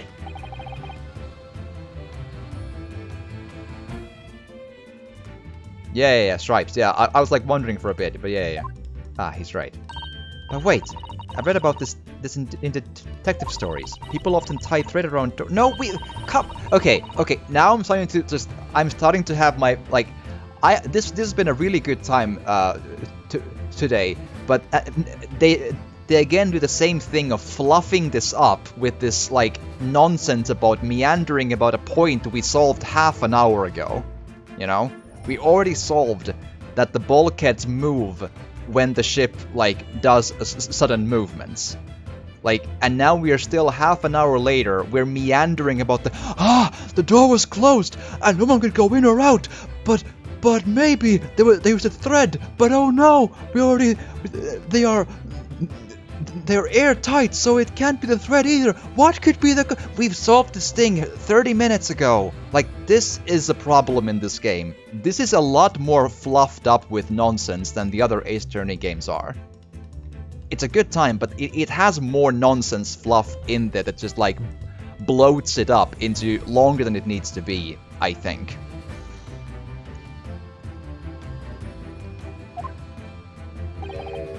Thread? Are you stupid? These bulkheads are not barn doors. Certainly not. These are watertight doors as one would expect to find on any modern steamship. Constructed of heavy steel with not a gap in sight. No threads or needles or magnets could have been used. No, of course not. I thought so too. But Mr. Naruhodo suggested it earlier, so... Sato-san, how could you shift it onto me like that? Traitor! She's a traitor! So Seaman Stroganov has a valid point. The cabin door couldn't have been bolted shut from the outside. Not necessarily. What? I put it to you that I could bolt this cabin door without laying a finger on it. And in this very cabin, we can see the traces of the method I have in mind in having been used before. I don't believe it. Well, Mr. Naruhodo, I believe you know what I mean, don't you? A way to shut the bolt of the cabin door from the outside? One way does spring to mind, yes. Do you really know what Mr. Sholmes means, Mr. Naruhodo? I mean, even you saw it happen, come on! Yes, and so should you. I have to point out, I read, I forget if it was PC Gamer or Kotaku or something, where that coined this lady as the brilliant assistant that you have, and I'm like, so far the brilliant would not not trying to start anything, but so far brilliant would not be the word I'd use. God, come on. because we've seen it happen. Indeed we have, so would you care to do the honors, Mr. Naruhodo?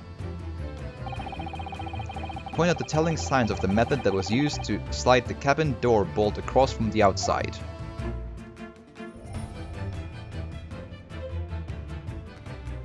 Is there an alarm here?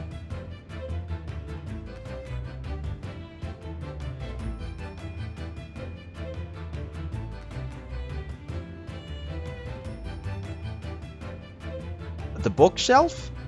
That's the only thing that like moved from like is still present from the you know, safe to say, but that's my guess. Yeah, the snake wrapping around him. Yeah, if I didn't read that already, yeah, it took me a bit to like see what you mean, but yeah, like I was looking for like much more like thin and sharp stripes, but yeah. Yes! Yes! Look at the bookcase there. See how all the books and things on it have toppled over. That must have happened when the ship made its emergency stop before. Yes, that's right. It's a very powerful vessel after all. When the engines are thrown into reverse, a violent jolt goes around the entire ship.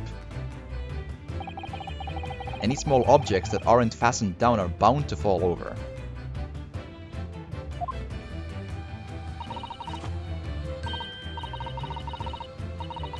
I believe, yes, it's what's known as the force of inertia acting on the object. Yeah. You know, the continuation of movement. Yeah.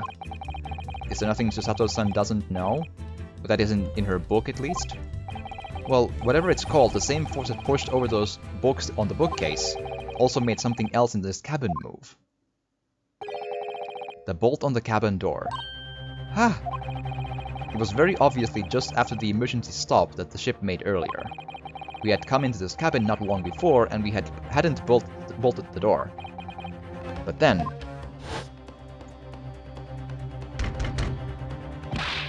Hello, is anybody in there? Sorry if you need assistance. Oh, that sounds like... Hasunogo. Hosonaga, whatever it is. Oh yes. That's it. When the ship stopped suddenly, the bolt flew across and locked the door. Yes, it's made of metal, but it's small and light enough to be moved by the ship's sudden change of speed. Or the force of ineptia, if you want to call it that. Are you trying to say that last night, after Mr. Rasogi was killed?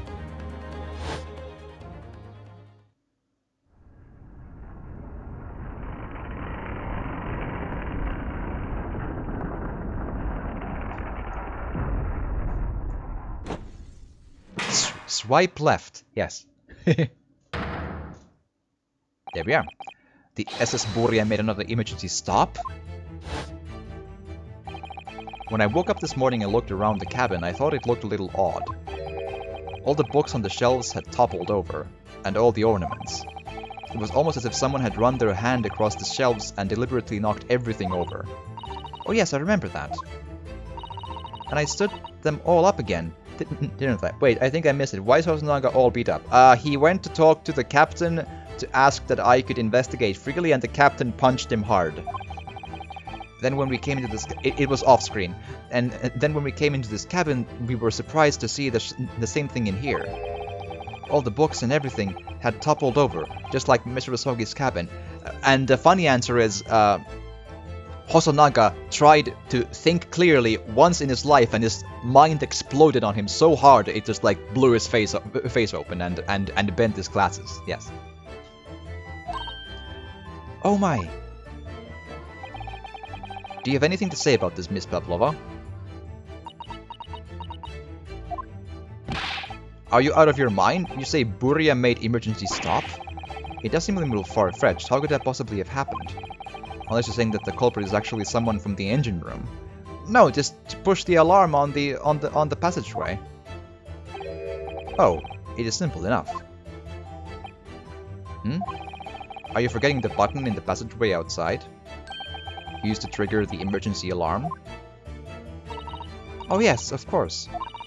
There was not a notice, wasn't there, telling you to press the button in times of emergency? On dark nights, when the fog is dense, the captain cannot afford to rely on the eyes of his lookout alone. Hence the placement of a number of buttons around the vessel to allow any crewman to raise the alarm. The sort of button one is almost compelled to press to satisfy one's curiosity.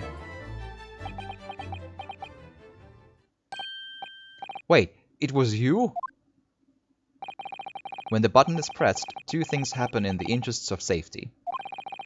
The emergency alarm bell rings and the vessel comes to a complete stop.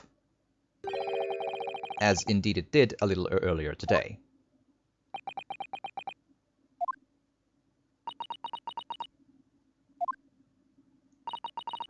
Mr. Sholmes, surely it wasn't you who... As I always say, a button has but one purpose in life. Hillock seems to actually being a little more deductive lately, consider me surprised. Harmo, I'm kind of with you on that one. Like, he seems a little bit less of a complete actual idiot than he used to be. He still deduces like just completely wrong, but at least he has these like moments of logic in there. To be pressed, whatever the occasion. He sounds almost proud of himself. How dare you mess with ship? I reported to Captain, you are in much trouble now. Now, I'm sure all that can wait until later.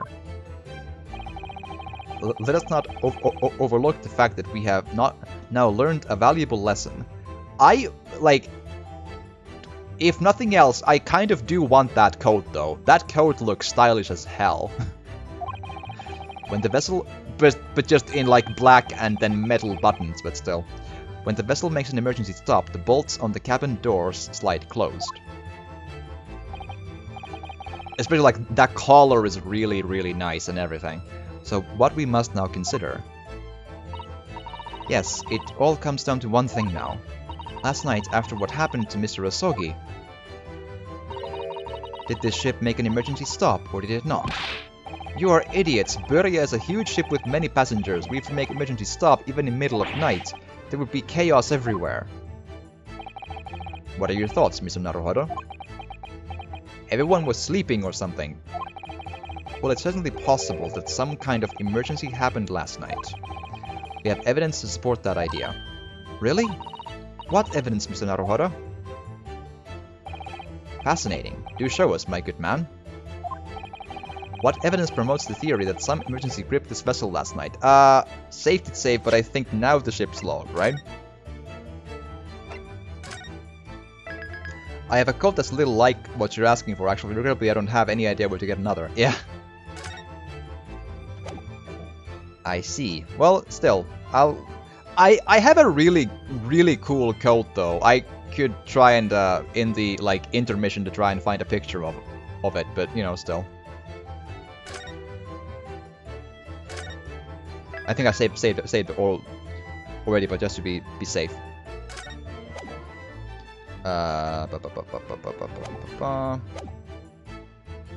So yeah, nothing to report and then just empty. Yeah. Yes. Yes. Seaman Stroganoff. It's your duty to patrol the first-class area of the ship, isn't that right? Duh. That is correct. Why? And the ship's log here, this would be where you record the details of your duties. What are you doing with that?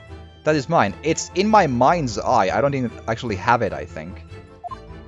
I think they mentioned clearly that like make a note of this in your mind and not actually take it, I think.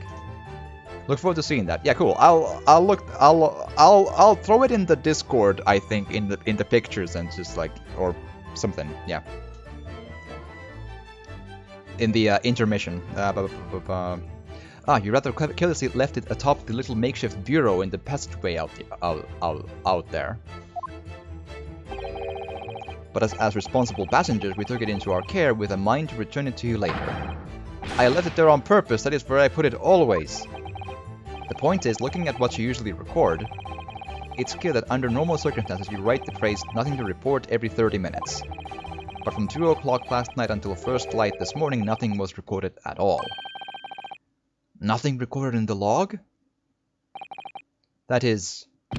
duh, because nothing happened.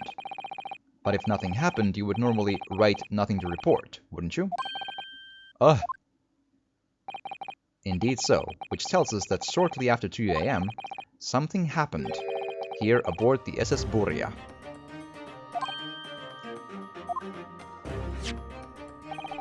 Something sufficiently significant to make you forget to fill in the ship's log, in fact. Are you suggesting the ship really did make an emergency stop in the middle of the night? Stop talking rubbish! If I'm perfectly honest, I find it a little hard to believe myself. Again, you all have headaches, come on! Oh, why? Well, because if something as major as an emergency stop really happened, surely all of us would have noticed it. The snake got out.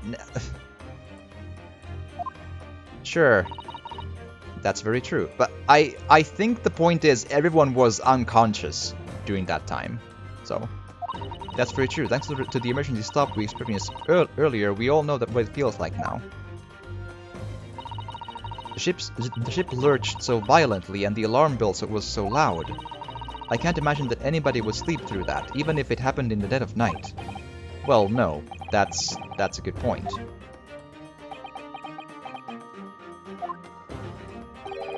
What of the throbbing? Sorry? What do you mean? Your head, man. The throbbing of your head since this morning. We have all suffered with it. Ah. Oh, yes. I have had a headache, you're right. In fact, I haven't been feeling myself since I woke up today. Nor have I. My head has been feeling heavy ever since dawn. Yes, you've all been afflicted, haven't you? Just as I suspected. He's right, my head's been throbbing today too. And since eating dinner yesterday evening, everything has felt sort of hazy. I can't really remember anything that happened after I climbed back inside the wardrobe.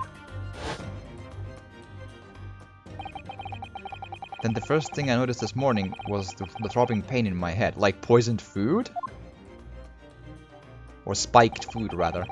I'd already been dragged out of the wardrobe and had those handcuffs put on me by that point. Why didn't I wake up when all that's happening to me? Tell me, Mr.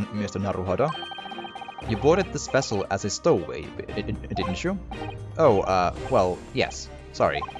The stowaway class of accommodation doesn't usually include meals. What did you survive on? Ah, well, Kazuma looked after me. He was always happy to share his meals. So we enjoyed some of the whole roast chicken dish that was served yesterday evening, I take it. Food was bad or spiked, yeah. Yes, in fact, I had all of that. Kazuma wasn't fond of chicken. Oh really? So the victim didn't eat any of the chicken at all? That's right, he didn't touch it. Is that relevant? Like maybe Kazuma was awake and got killed for it or whatever. My dear fellow. Does that not strike you? Oh! Mr. Sholmes, do you mean to say that there was something wrong with the chicken? I do. No, really? Is that really true? The meal prepared for the passengers last night had been tampered with. Tampered with by the addition of a soporific, designed to induce a very deep slumber in those who consumed it. A sleeping drug. Yeah, like, I think it was indeed spiked and not bad, because when you eat bad chicken, I don't think sleeping is what happens. Something quite different. Do you mean whoever did this laced every meal with a sleeping drug so no one would notice the ship's emergency stop? Mr. Naruhodo, of course that's not what Mr. Sholmes means, but a far-fetched idea. It was foul! Ha ha ha ha, yes, precisely. Lacing every meal of every passenger on board with a soporific drug would certainly be impossible. Unless, that is, every single member of the crew was a conspirator. What? Mr. Sholmes? Well, seaman?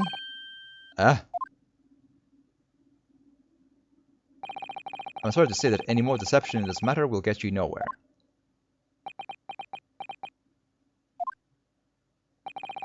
If you refuse to talk, there would have to be an inquiry made through the shipping company, of course. And were that to happen, every member of the crew and the captain himself would be hauled over the coals for aiding and abetting a renegade.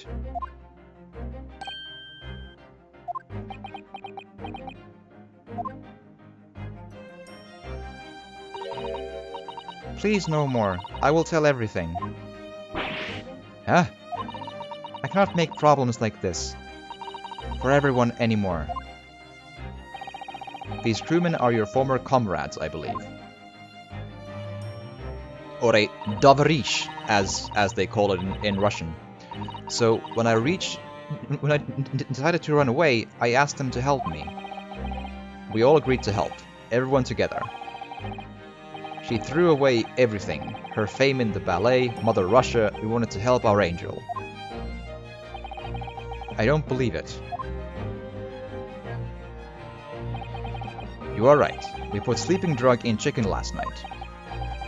Yes, I remember now. I did notice chewing on a lump of something strange and bitter at one point. We could not make all drug. How do you say, dissolve? Talk about heavy seasoning. At midnight, in waters near Shanghai, we brought our angel on board.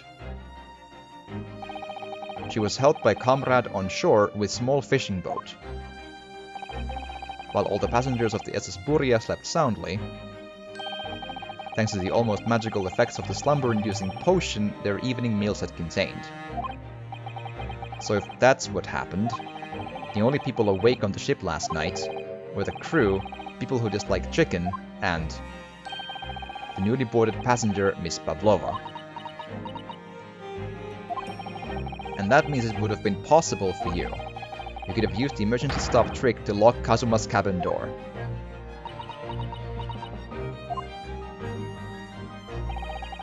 But how does that make sense? Surely every cabin door would have ended up locked in that case, and there would have been complete chaos. Oh, I wouldn't say so. What? Of course.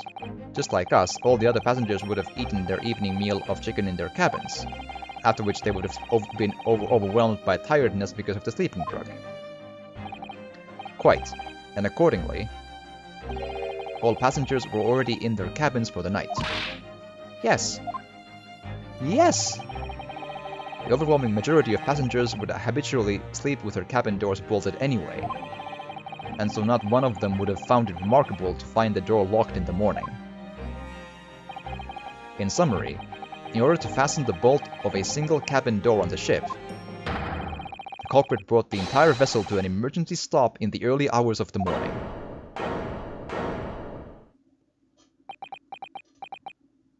Dot. You have talked a long time and said many things. What is point? The point is what I said earlier. There was somebody else present on the scene when the victim lost his life last night. Someone who left a message in Russian on the floor in an attempt to incriminate another. Someone who tried desperately to hide the broken fragments of glass that would reveal the culprit's identity. And someone who abused the ship's emergency stop procedure in order to lock a door. All told, a busy night. But... I don't know about any of this. I'm just a little girl. Oh, that is rich.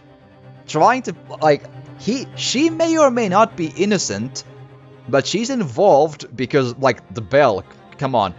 Trying to play after all that, I'm just a little girl card is, come on. Come on. That is, come on now. That's just laughable. That is not only laughable and just, it smells of a person who's gotten her way with that card before. I'm just a little girl, can I That's not gonna fly. You like to speak with your long English words and explain your clever ideas. But I am sailor, and sailors don't listen to long, boring stories. We don't believe. I think sailors listen to a lot of stories about the sea, and the things in the undersea, the nameless things in the undersea, and how the sea hides them, and then they eat you. Sailors like me, we trust only what we see with our eyes. Long, exciting story. Yep. A laudable trait. What? I'm quite of the same disposition, my good man. Observation to me is everything. Mr. Naruhodo. Oh, yes? Do you hear it? That accusatory cry of guilt on the wind. What accusatory cry of guilt? Sorry, you've lost me. Proof of involvement, man, but you can't hear such a call with your ears. No. You must hear it with your eyes. If you hear with your eyes, you might want to consult a doctor. I forget what word that is. Synesthesia? Or is that seeing colors? Or is that either or? In any case. Or tasting colors? Or whatever. Mixing of sensory nerve endings and loads and lines and whatever. Nerve synapses, yes. What are you talking about? I believe the time has come for one final logic and reasoning spectacular. The truth. Let's go!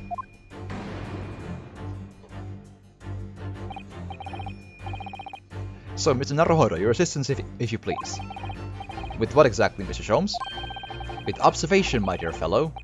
As I said, of these two prevaricators. Yeah, synesthesia applies to any confusion of senses, tasting colors, hearing smells, and... Yeah, cool. Excellent, thank you. Much appreciated.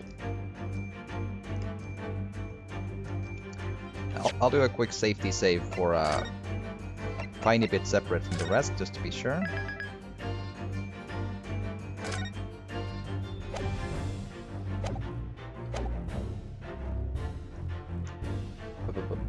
Give us a quick moment.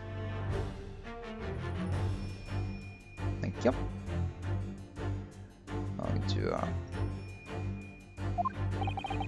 observation.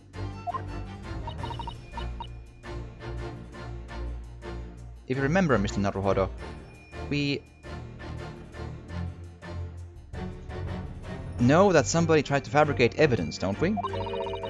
By tampering with the scene of Mr. Rasogi's death. What we're looking for is some trace of evidence that one of these two was there when it happened. Precisely, you are delightfully quick to grasp my meaning.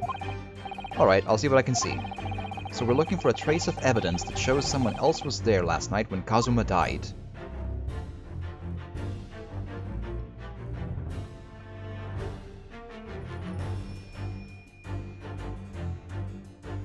I'm trying to like take a look at the fingers, but not getting anything.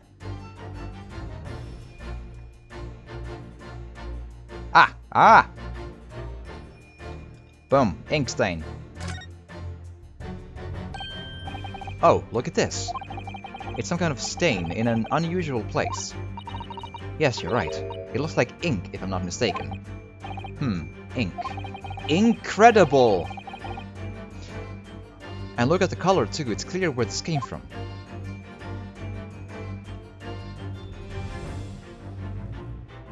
Yes! Yes! Ink stain. Boom. Seaman Stroganov. You seem to have quite a large purple stain on the back of your white uniform there. Huh? Ah, yes, I don't know where the dirt comes from. So nothing in particular comes to mind about the stain. What are you trying to say? It would appear that the significance of the stain has escaped your attention, Seaman. Allow us to make it plain. It's a very large purple stain on the back of Seaman Stroganov's uniform, and I think what made it is clear. Indeed it is. So, Mr. Naruhodo, please present the evidence that proves it. My pleasure. Alright then. The evidence that proves what stain on the back of the Siemens Roganov's uniform really is... the photo, yeah? Yeah? Because nothing else has a good... yeah. Yes! Yes!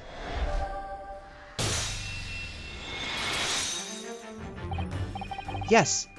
It's this photograph and the ink it shows. That's what caused the stain on your uniform. Ink?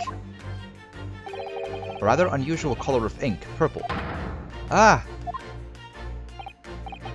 Ah, the penny drops. Hold on, was purple still a rare color in 1890s? Since, like, it was in the Middle Ages, I know that much. Because, like, you got it from, like, killing so goddamn many of... was it, like, some sort of a... not really.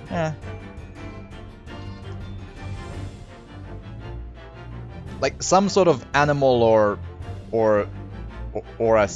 like a clam or whatever needed to be killed in order to get a little bit of purple in the Middle Ages or something, and therefore purple was really, really, really rare, and expensive. Oh well. See the significance. The Russian word on the floor next to the victim's body was written in purple ink. Sea snail back in normal. Thank you, Harmo. Thank you. And the stain on the back of your uniform is ink of exactly the same color. If the ink had been dry, it couldn't possibly have stained your uniform in that way. Which means... you must have been present in the cabin in the moments immediately after the ink was spilled. Haha! Alright, yes. It was me. I did it. Everything. What? I arranged everything in dead student's cabin to make it look like Wardrobe Man did it. Then I pressed a button to make Buria do emergency stop and bolt cabin door shut. I did everything so no one would suspect our angel.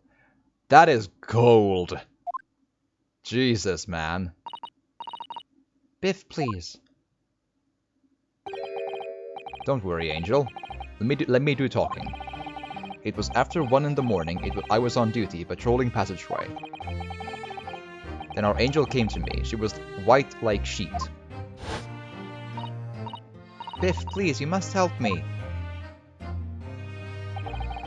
I went with her. The door to cabin number 1 was open. When I looked inside, I saw student boy on floor. What happened here?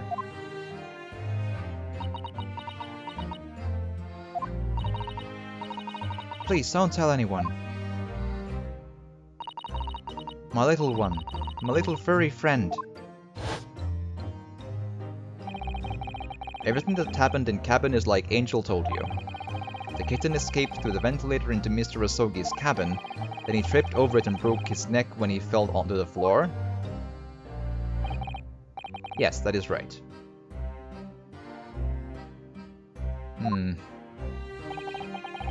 So after the incident when the cat ran away, Miss Pavlova then visited the cabin next to hers, only to find its occupant lying lifeless on the floor. She said she was worried when she heard sound of something falling on floor. That's when she went to look. No, Angel?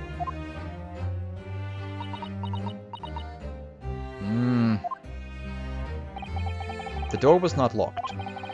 So she opened to look, and you already know what happened after. Do we? There's just one thing, if you wouldn't mind. What? When you went to Mr. Asogi's cabin, Miss Pavlova, was he already dead? Why? I already told you.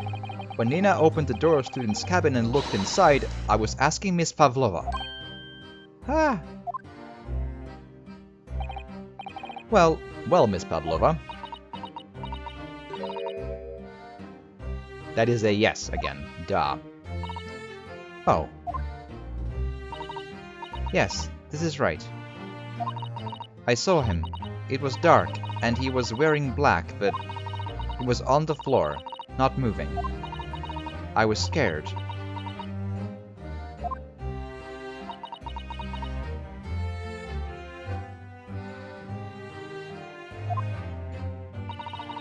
I understand. And I believe you. I'm not sure I believe anyone anymore, but let's... So, is that finally it now? Have we discovered the real truth about Kazuma's death at last? Ah, something very nearly slipped my mind. Oh, Mr. Sholmes? This photograph. I took this myself, you know.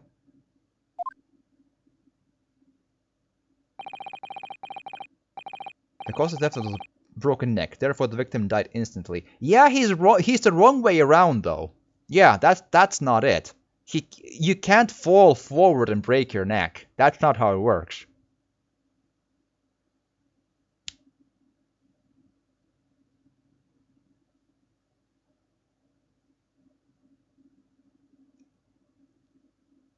Yeah, that doesn't add up, does it? And the unfortunate incident that precipitated these events, a kitchen on which the victim stumbled. However, if those are the facts, there is one particular area in this photograph that seems to me somewhat unnatural. What do you mean, unnatural? What are your thoughts on the matter, Mr. Naruhodo? Oh, well... If Kazuma tripped and fell and by some terrible stroke of bad luck broke his neck, which part of this photographic print seems unnatural? I mean, all of it! He's the wrong way around completely, yes? I mean, basically anywhere where Kazuma is, like, seriously. Safety save, because I sense, like, I have had before moments in Ace Attorney games where, like, pointing to a thing like this is so specific that, like, I've had a moment where I was trying to show, like, the length of a like a, you know, the end of the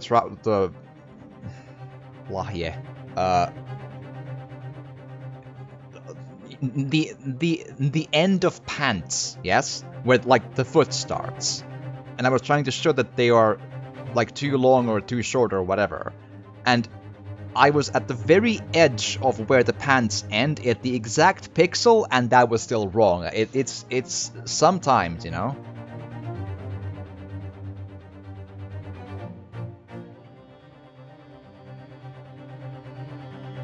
Yes. No.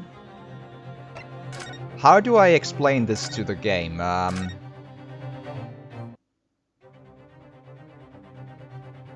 Yes.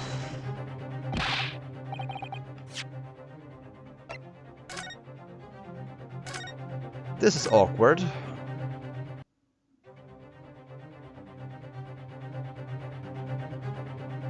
Yes.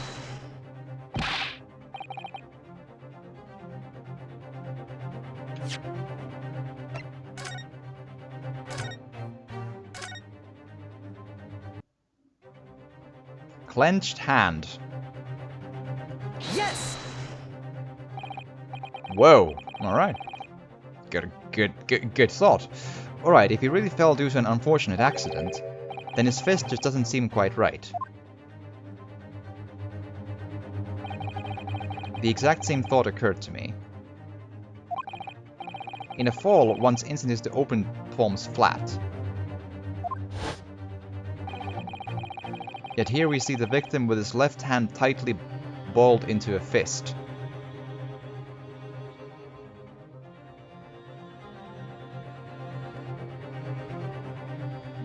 Yeah, I just feel like he's anyway just the wrong way around. Like, imagine how impossible it is to break your neck when falling forward. Like, come on now. Like, the entire body is the wrong way around.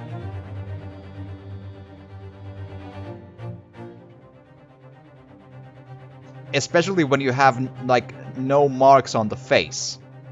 Falling forward and breaking your neck from the fall. Like, come on. It's just the whole arrangement. Almost, you might say. As though he were gripping something. What do you mean? Simply that I took the liberty of investigating the victim's fist a short while ago. You did? Do you know where that fist has been? And what, pray, do you imagine I found there, my dear fellow? He was gripping his favorite...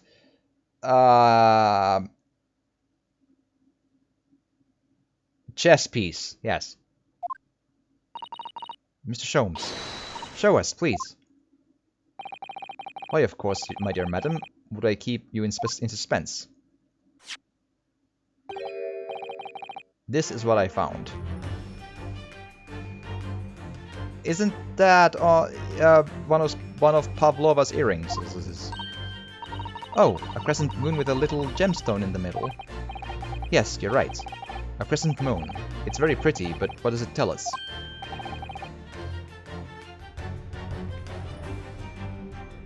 Tells us nothing. Oh, come on, you liar. I'm not so sure. The crescent moon looks... It looks familiar somehow. I'm sure I've seen it somewhere before.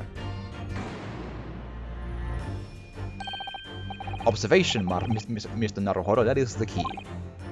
What? The truth is now tantalizingly close. I do kind of make a... Like, I appreciate the turn of events, but the twist is very artificial. Sholmes held onto this piece of evidence for no reason other than just like, what a twist!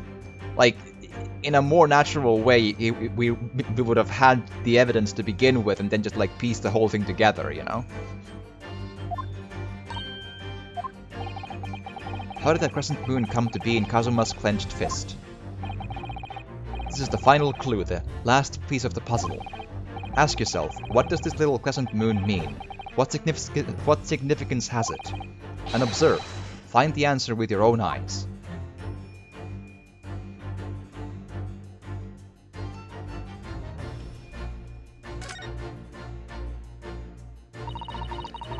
Such petite ears among that beautiful hair, like the little pink shells.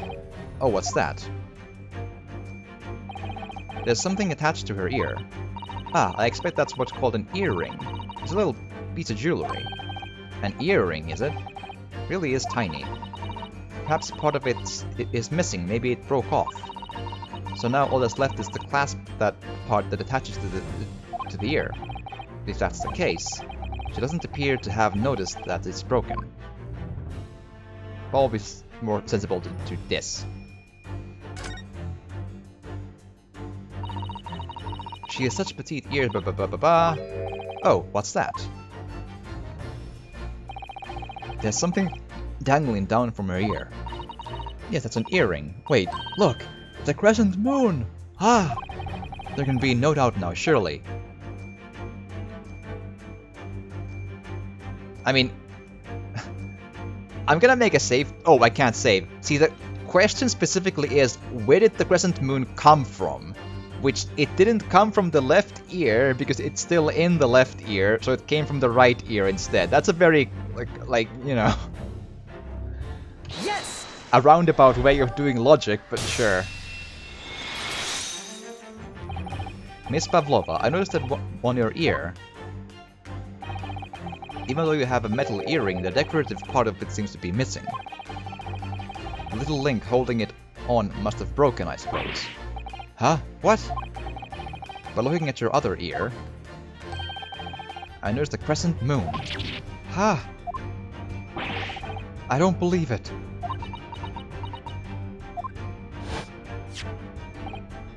Now, the missing crescent moon was found in the victim's clenched fist. Arrest her! Come on! Clearly there is only one logical conclusion. Wouldn't you agree, Mr. Naruhodo? Yes, she is a murderer in cold blood. There we go. Miss Pavlova, Mitsurusogi must have grasped that crescent moon and pulled it from your ear. Perhaps just moments before he fell to the floor. Ah! In other words, last night in Mr. Rasogi's cabin you witnessed the moment when the victim fell with your own eyes, meaning that our brilliant assistant was wrong to believe the ballerina. There we are. In fact, you were quite literally at arm's length from him. But then the question is, why did Mr. Asogi do that? Why did he pull your earring from your ear and hold it in his clenched fist during his final moments? To point us toward the murderer! Oh no. Angel? No one can protect you now. Please, Miss Pavlova, tell us the truth. Last night, you murdered. What did you do to Kazuma? And why did you murder him? And why did you really murder him so hard? Ah!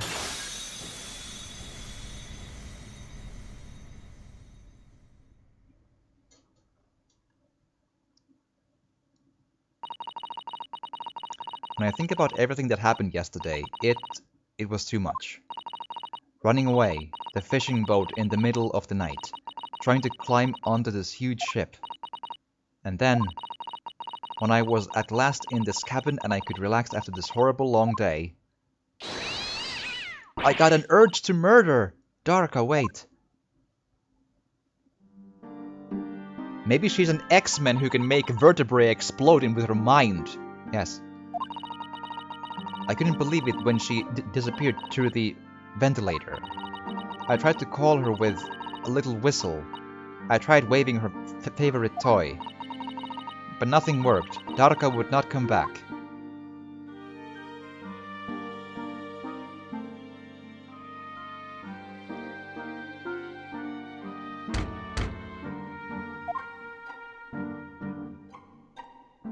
Dot.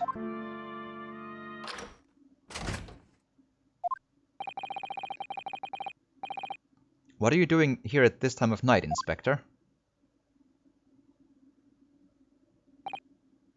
Oh, I'm sorry. I thought it was a friend of mine.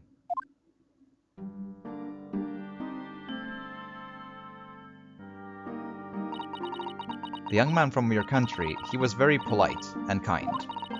He helped me find Darka, and he promised not to tell anyone. But he was so kind, I felt I had to murder him for it. Kindness makes my blood boil, and I had to murder Kazuma at the end. Yes?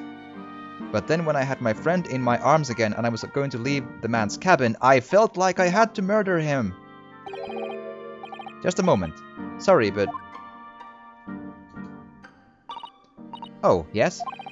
I'm sure I know your face. I've seen you somewhere before. And then I murdered him! Ah. Ah, of course. You're Nikolina Pavlova, aren't you? The Russian ballerina. And therefore I murdered him. Huh? No, I don't know that name. But I must murder you, sorry. My heart nearly stopped when he said that, and then my heart jumped out of my body and murdered him. He knew who I was. How could this man from a land in faraway east know a Russian ballerina? He must be KGB. I had to murder him. Yes, I saw your performance in Japan. The beauty of the ballet made a deep impression on me. But compliments make my blood boil, so I had to murder him. But, what are you doing on the ship? I'm sure I read that your ballet company was performing in Shanghai at the moment. I can't fool him. I have to tell him the truth, and I hope he doesn't tell anyone. I have no other choice. And then for safety, I have to murder him. Yes. I see. So you've run away. Please keep my secret. Don't tell anyone. Give me a moment. I could use another opinion here.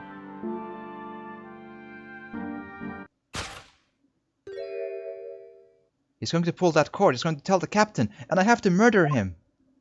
Why did I think I could trust him? Then it happened. Everything at once. And I hit him with whatever and killed him. It was only a second, but it felt like forever. Wait, I shouted, and then...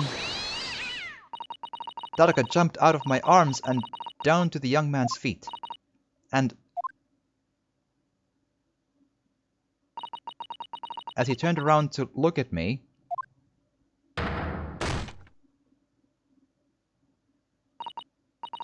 I pushed him. I don't even know why, but I had to murder him. There we are. I don't know why I did it. It was just so scared. And I had to stop him from telling anyone about me.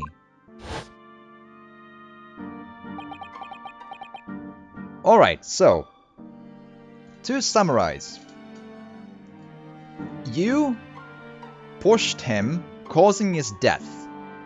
Which I believe is manslaughter or whatever. Then you proceeded to play along, trying to frame the victim's best friend. I'm under the impression you did all this because, but I'm just a little girl, and that's it, huh? Yeah. So what size of cell do you like? Really small or extra small? Because that's cold. I don't care what survival instincts you have, that is cold. The death may be accidental, but that is, like, jail forever, bye. Jesus. And that's when you went to fetch help? From Seaman Stroganov, who was on duty out in the passageway. I heard Nina cry out and a thud on the floor, so I ran to her. She was standing at cabin door, shaking like a leaf. She looked at me and said, "Help me, Biff. If they find out, I will be... Please, I have nowhere to go." So I decided to help. And that's when he arranged things in Kazuma's cabin to make it look like I'd... These people are monsters! Monsters, both of them! Good God! Sweet Jesus, they're monsters! God damn! Holy moly! So that no one would suspect the passenger in the cabin next door. Yes. I went into the cabin and looked around to make sure there was nothing to show Nina was there. And then I found a stowaway. In wardrobe, still sleeping. Right, that's when he found me. So he worked out a plan. To lay the blame on the stowaway.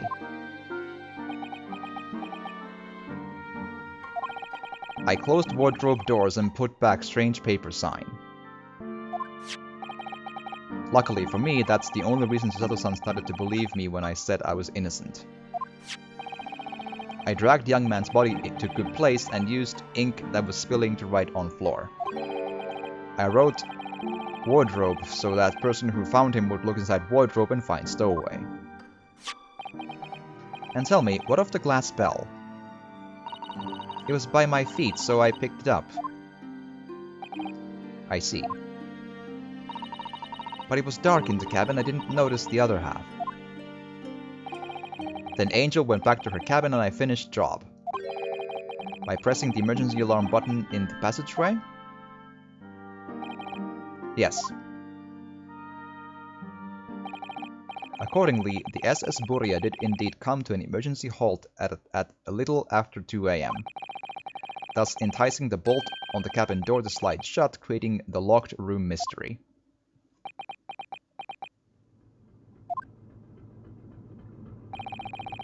There's still one thing I don't understand, Miss Pavlova. Why? Good God, why? What? Well, you said that you told Kazuma about the fact that you ran away from your homeland. And it's because you were worried that he was going to tell the captain that you pushed him. Isn't that right? Yes. But even if he had pulled the bell cord and called for the captain of the ship, aren't you friends with every member of the crew? Why would that have been a problem? It was what he said first that made me scared. What he said first? Second opinion? What are you doing here at this time of night, Inspector?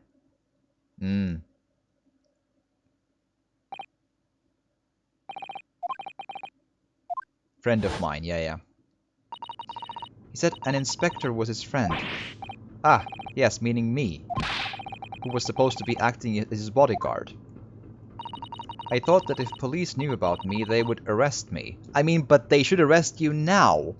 And the Stroganov there for attempting to frame an innocent person for death.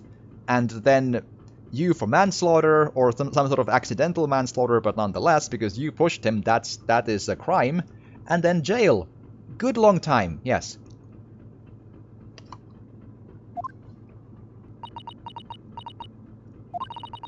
So before he could pull the bell cord,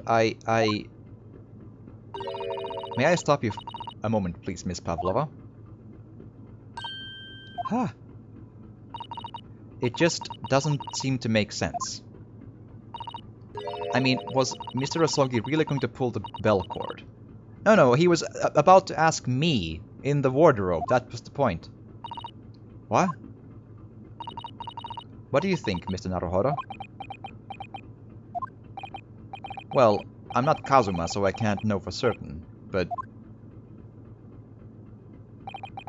he was a man of his word.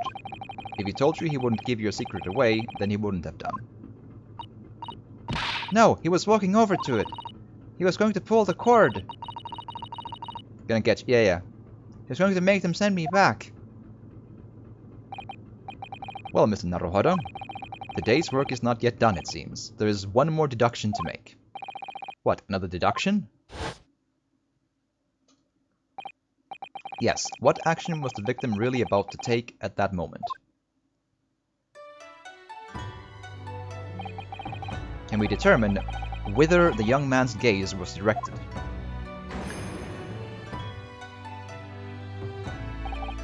First, consider the victim's location within his cabin. That's easy, I remember every detail of that room. I mean, yes, I spent quite a lot of time in the wardrobe, but still. That cabin has been my home for this entire voyage. So this is how the cabin looked last night, when Miss Pavlova visited Kazuma-sama. Yes, it's exactly how it was. Are you ready then, Mr. Naruhodo? Yes. If there's one thing I've learned today, it's that a simple gaze can reveal all manner of truths. And not only that, in order to draw the right conclusion, you can't afford to be out by even a little bit when you're following the gaze to where it lands. So, when he turned away from Miss Pavlova, what exactly was Kazuma looking at? Wardrobe! Take that! Take that!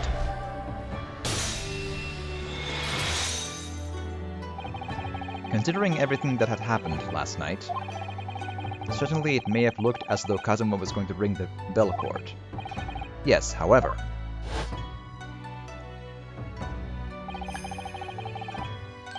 make her feel bad and then arrest her! Come on! What is directly beside the bell cord? I'm willing to personally forgive, an accidentally, falling neck first into a thing when being pushed. Not intending to harm anyone, not intending to kill. I can, in a moral sense, forgive that one. That's fine. But then she played along, trying to frame the best friend of the deceased. That is jail. Years and years of jail. No question. Feel bad or no, jail. If she walks, I'll be deeply upset. What is directly beside the bell cord and the wardrobe?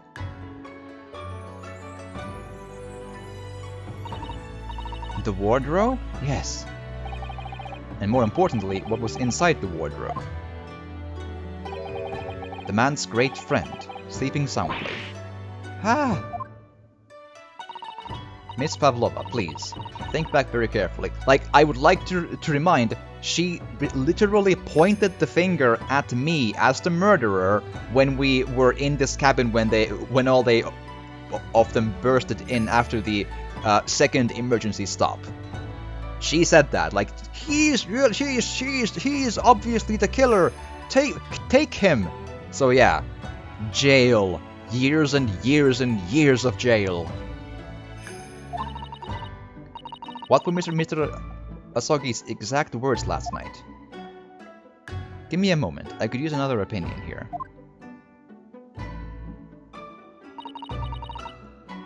Another opinion. Yes, but not from a member of the crew.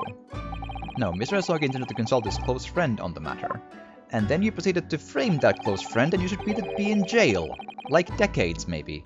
To see if between them they might be able to help in some way, no doubt. Oh no. Sadly, we can't know the truth for certain now. It's too late for that. But I wish you had made sure of what Mr. Asogi was looking at. Things may have ended very differently, if you had.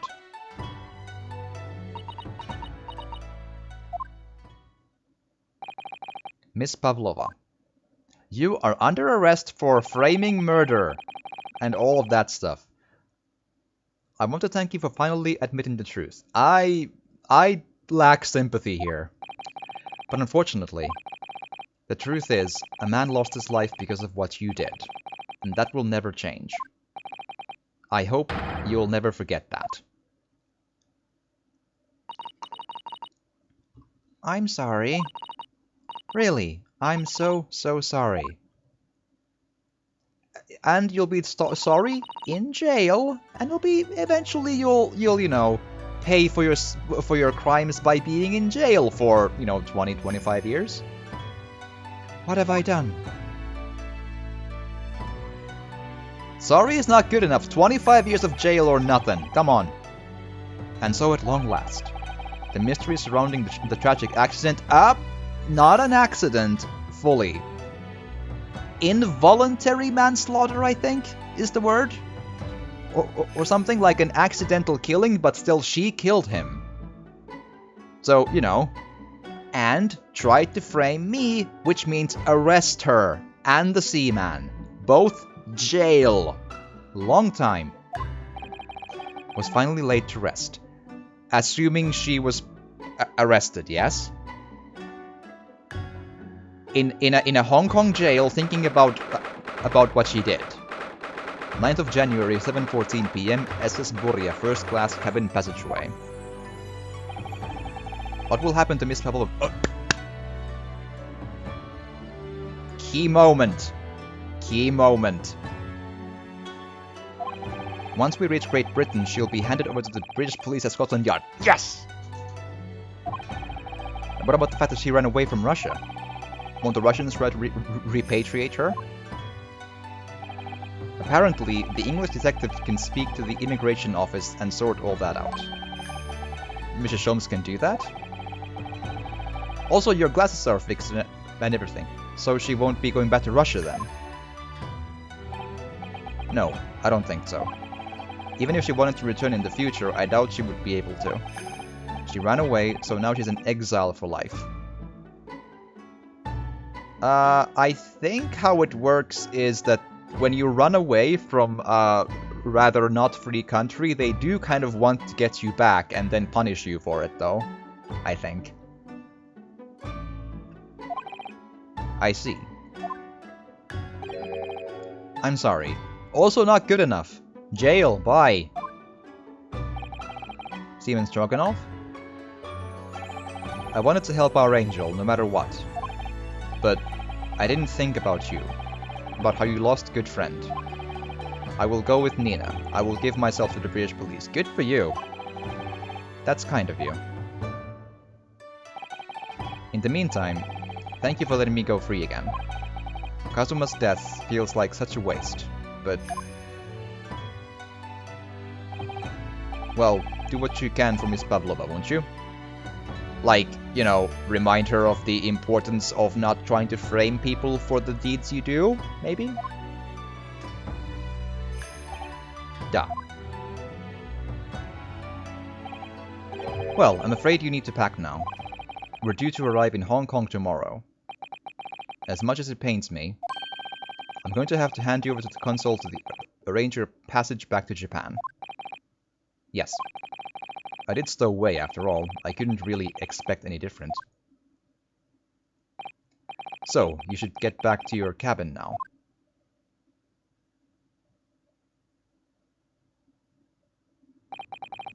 It looks like my study tour to Great Britain is over before it's even begun then. To think that only days ago, Kazuma and I were laughing together about how we'd tear up the streets of London. That seems like a distant memory now. Where's the sword? Oh, what's that? Is it someone weeping? Is it the... Oh, there's the sword, and there's the lady holding the sword. Susato-san?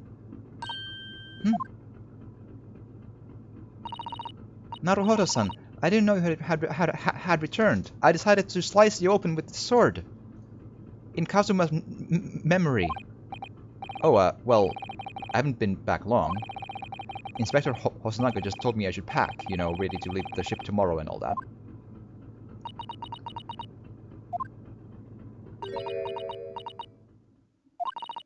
I still can't believe this has happened. I can't believe someone's life can be over just like that. Susato-san?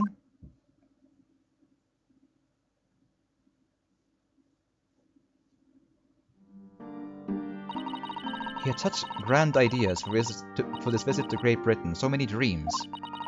And now they've been cruelly taken away. I thought I could never forgive the person responsible. But now we know the truth. That it was just an accident. Silly series of mishaps. Involuntary manslaughter, I'd say. It's too much, Naruhodo-san, it's just too much. Yes, I know. I wish there was something I could say. Inspector, my duty was to see Asogi-san safely to Great Britain, but sleeping because of chicken. But I failed, and caused his two closest friends great pain and suffering as a result. I've let everyone down. And I will do anything to make up for my terrible blunder. Nobody blames you, Inspector. And I'm free again now, at least. Huh? Ah ha ha ha! Surprised, Mr. Naruhodo? What is the meaning of this? Oh, a trifling matter. Simply that in my head, I think I shall always picture you wearing those shackles. Without them, the balance seems all wrong. It's distracting. Sorry? So I decided to restore them. For old time's sake, shall we say. You are a stowaway, after all. Ah ha ha ha ha ha! He thinks this is funny.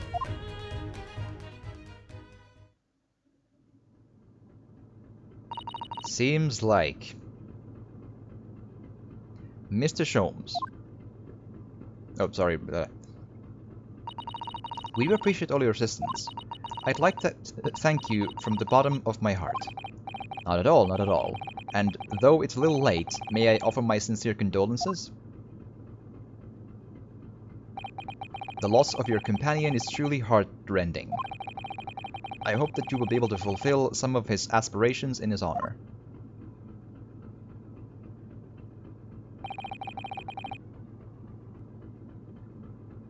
This is not a matter of a few fingers, Inspector. Here is a tanto knife and a cloth. Susato shall be your second. Yep. I'm afraid that won't be possible. You really hit the nail on the head on the tanto knife. If I remember right, the tanto is like, it looks a lot like a katana, but it's a lot shorter, meaning a tanto knife. And I believe, correct me if I'm wrong, samurai carried a tanto knife when they were visiting like someone else's mansion or home, or like a big, like a nobleman's home. And the tanto knife, the only purpose of carrying a tanto knife was to have it at hand in case the samurai himself somehow dishonored himself or caused dishonor or something, so he could quickly do the suicide right there with the tanto knife. And that's the only reason to carry it, I believe. I think that's how it works. Yes? Maybe. I don't remember where I heard that, but that's what my mind is telling me. I'm afraid that won't be possible. We shall be disembarking at the next port, in Hong Kong. We have to return to Japan and make full report about everything that's happened. What? Wait a minute. It's just me that has to go back, isn't it? I mean, I was the stowaway. Also, Iron Imp, hello, welcome, I hope you had an excellent day, I'm glad to have you here. The terms of this study tour were negotiated by the Department of Justice in both Great Britain and Japan. I'm not really an authority, they're ceremonial within that capacity, but it's a very capable field knife for general utility, yeah.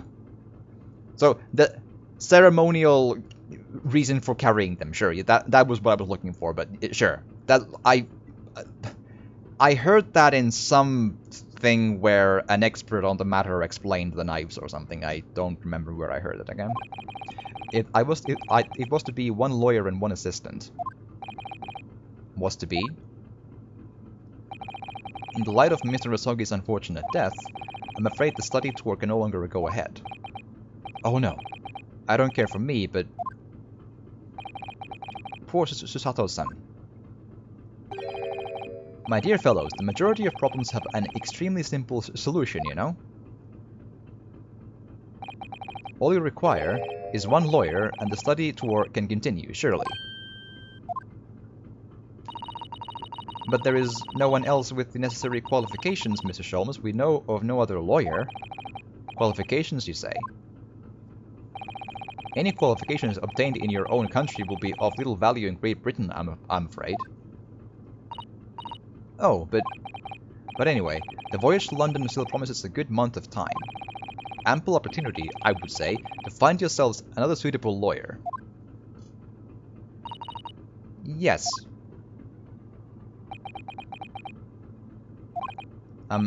Miss Susato? Yes? Do you think perhaps I might be able to do it? Ha! But you're not a lawyer, Mr. Naruhodo. Oh, unless... Are you studying law?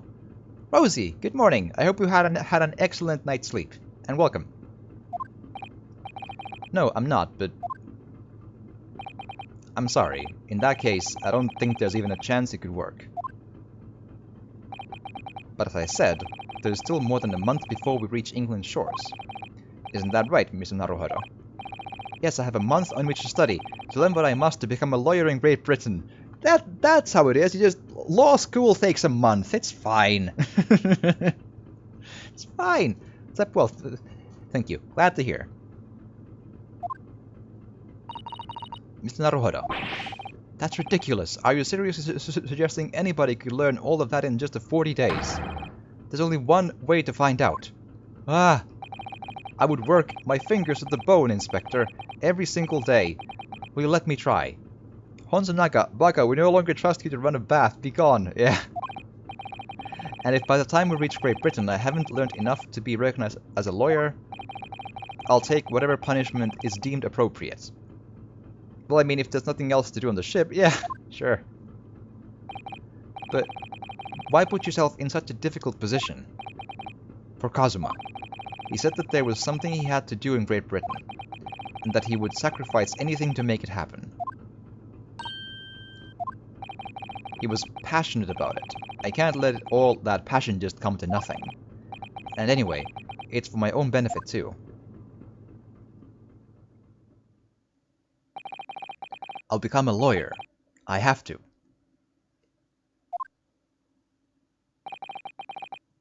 What do you say, Mr. Sato?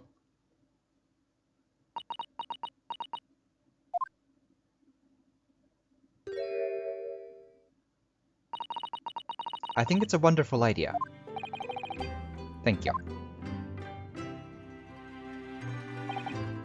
So, what does our bespectacled inspector friend say? Are you serious? One lawyer and one assistant. The numbers are indisputable. No, it's madness. Yet fascinating, wouldn't you agree? Fascinating?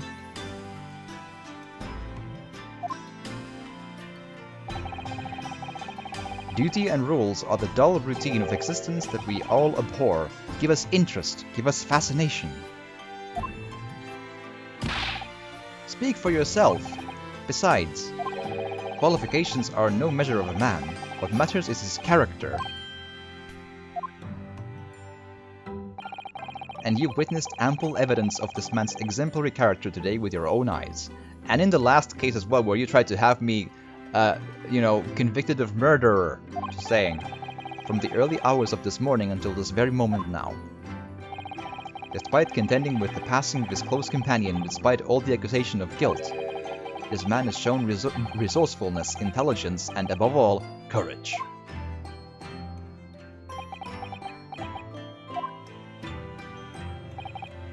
Very well. I'll think of a clever way to word my report to the Department of Justice. Inspector, after all, I did just make a promise, didn't I? I said that I'd do anything at all to make up for my shortcomings here. Oh, thank you, Inspector. I don't know, I'd look favorably on the ambitious character of someone trying to build a spaceship, but without qualifications there's a good chance they're just going to make a crater.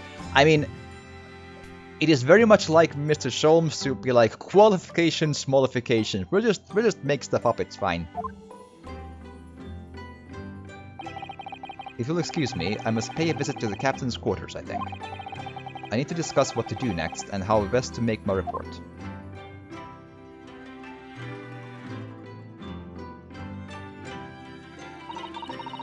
Are you really prepared to attempt this, Mr. Naruhodo? Yes, I'm going to try. I wonder, would you consider teaching me what I need to know? Everything about being a lawyer?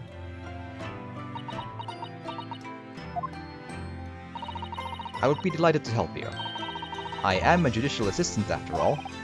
Thank you. And, Mr. Naruhodo, I'd like you to take charge of this. What, me? Are you sure? I'm sure it's what Kazuma-sama would have wanted. Its name is Karuma. It's a great sword that has been in the Asogi clan for generations. Very well, I accept. I'll treasure it always.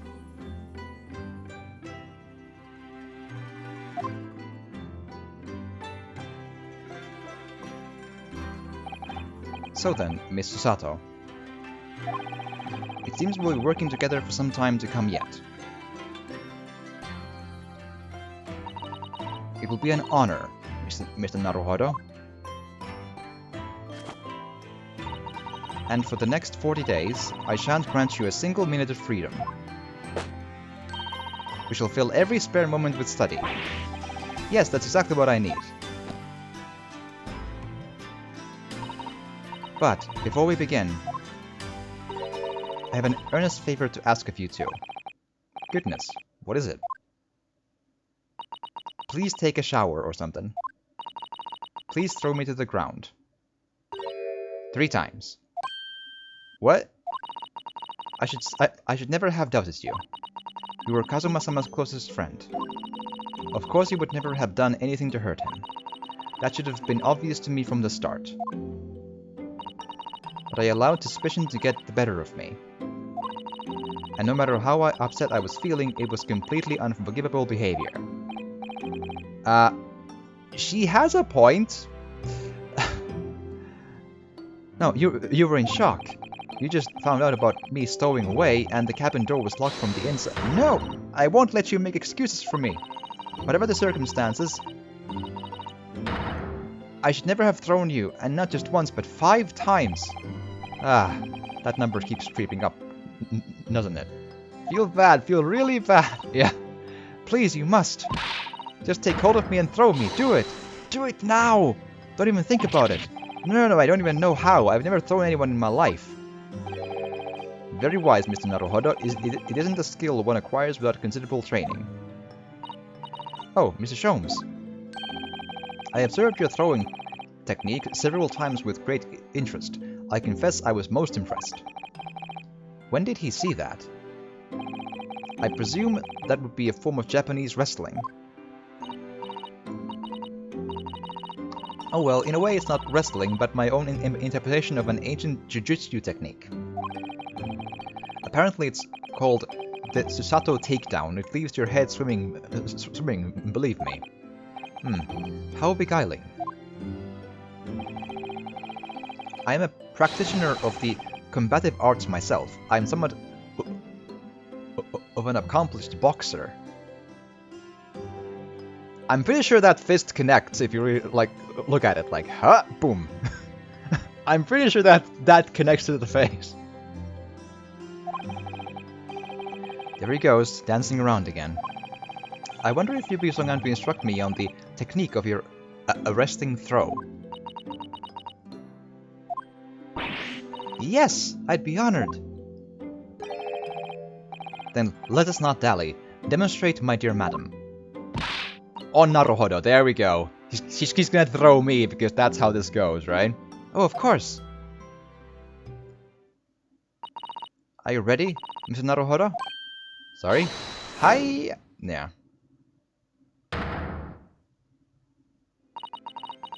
As you can see, you throw from the abdomen. Oh yes, arresting indeed, and that is what you term the Susato Takedown, is it? Actually, no, that was a Susato Squash. It hurts more, yes. These people. In my groggy state of concussion... I'd say concussiousness, and that's what I'm sticking with. A scene from an evening recently spent with Kazuma flickered into my mind. Where we stabbed each other. Karuma? That's right. It's a prized sword that's been passed down through generations of the Asogi clan. I can't believe you managed to get permission to bring it with you. I mean, taking a katana on a study tour is more than a little irregular, surely.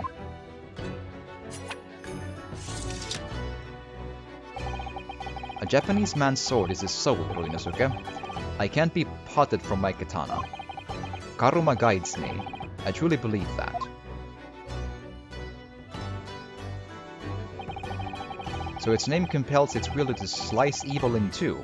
Not that you would need much compelling. On that subject, there's something very important that I have to do in Great Britain. Slice some Britain in two, and I'll sacrifice anything to make it happen. He was intending to slice someone in Britain! I'd appreciate you seeing it through with me. Of course I will, whatever it is. I'll see it through to the end with you. I knew you wouldn't let me down.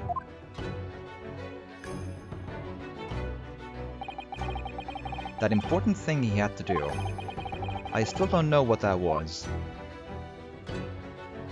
Could it be in the diary? But I'm going to see the place for myself and work it out. That's a lot of working out without any clues, my dude. In Great Britain's capital, London.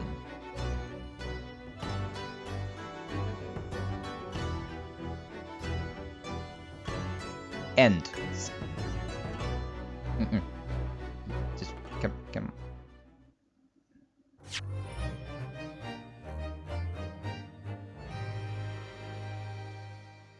There was an end there, I promise.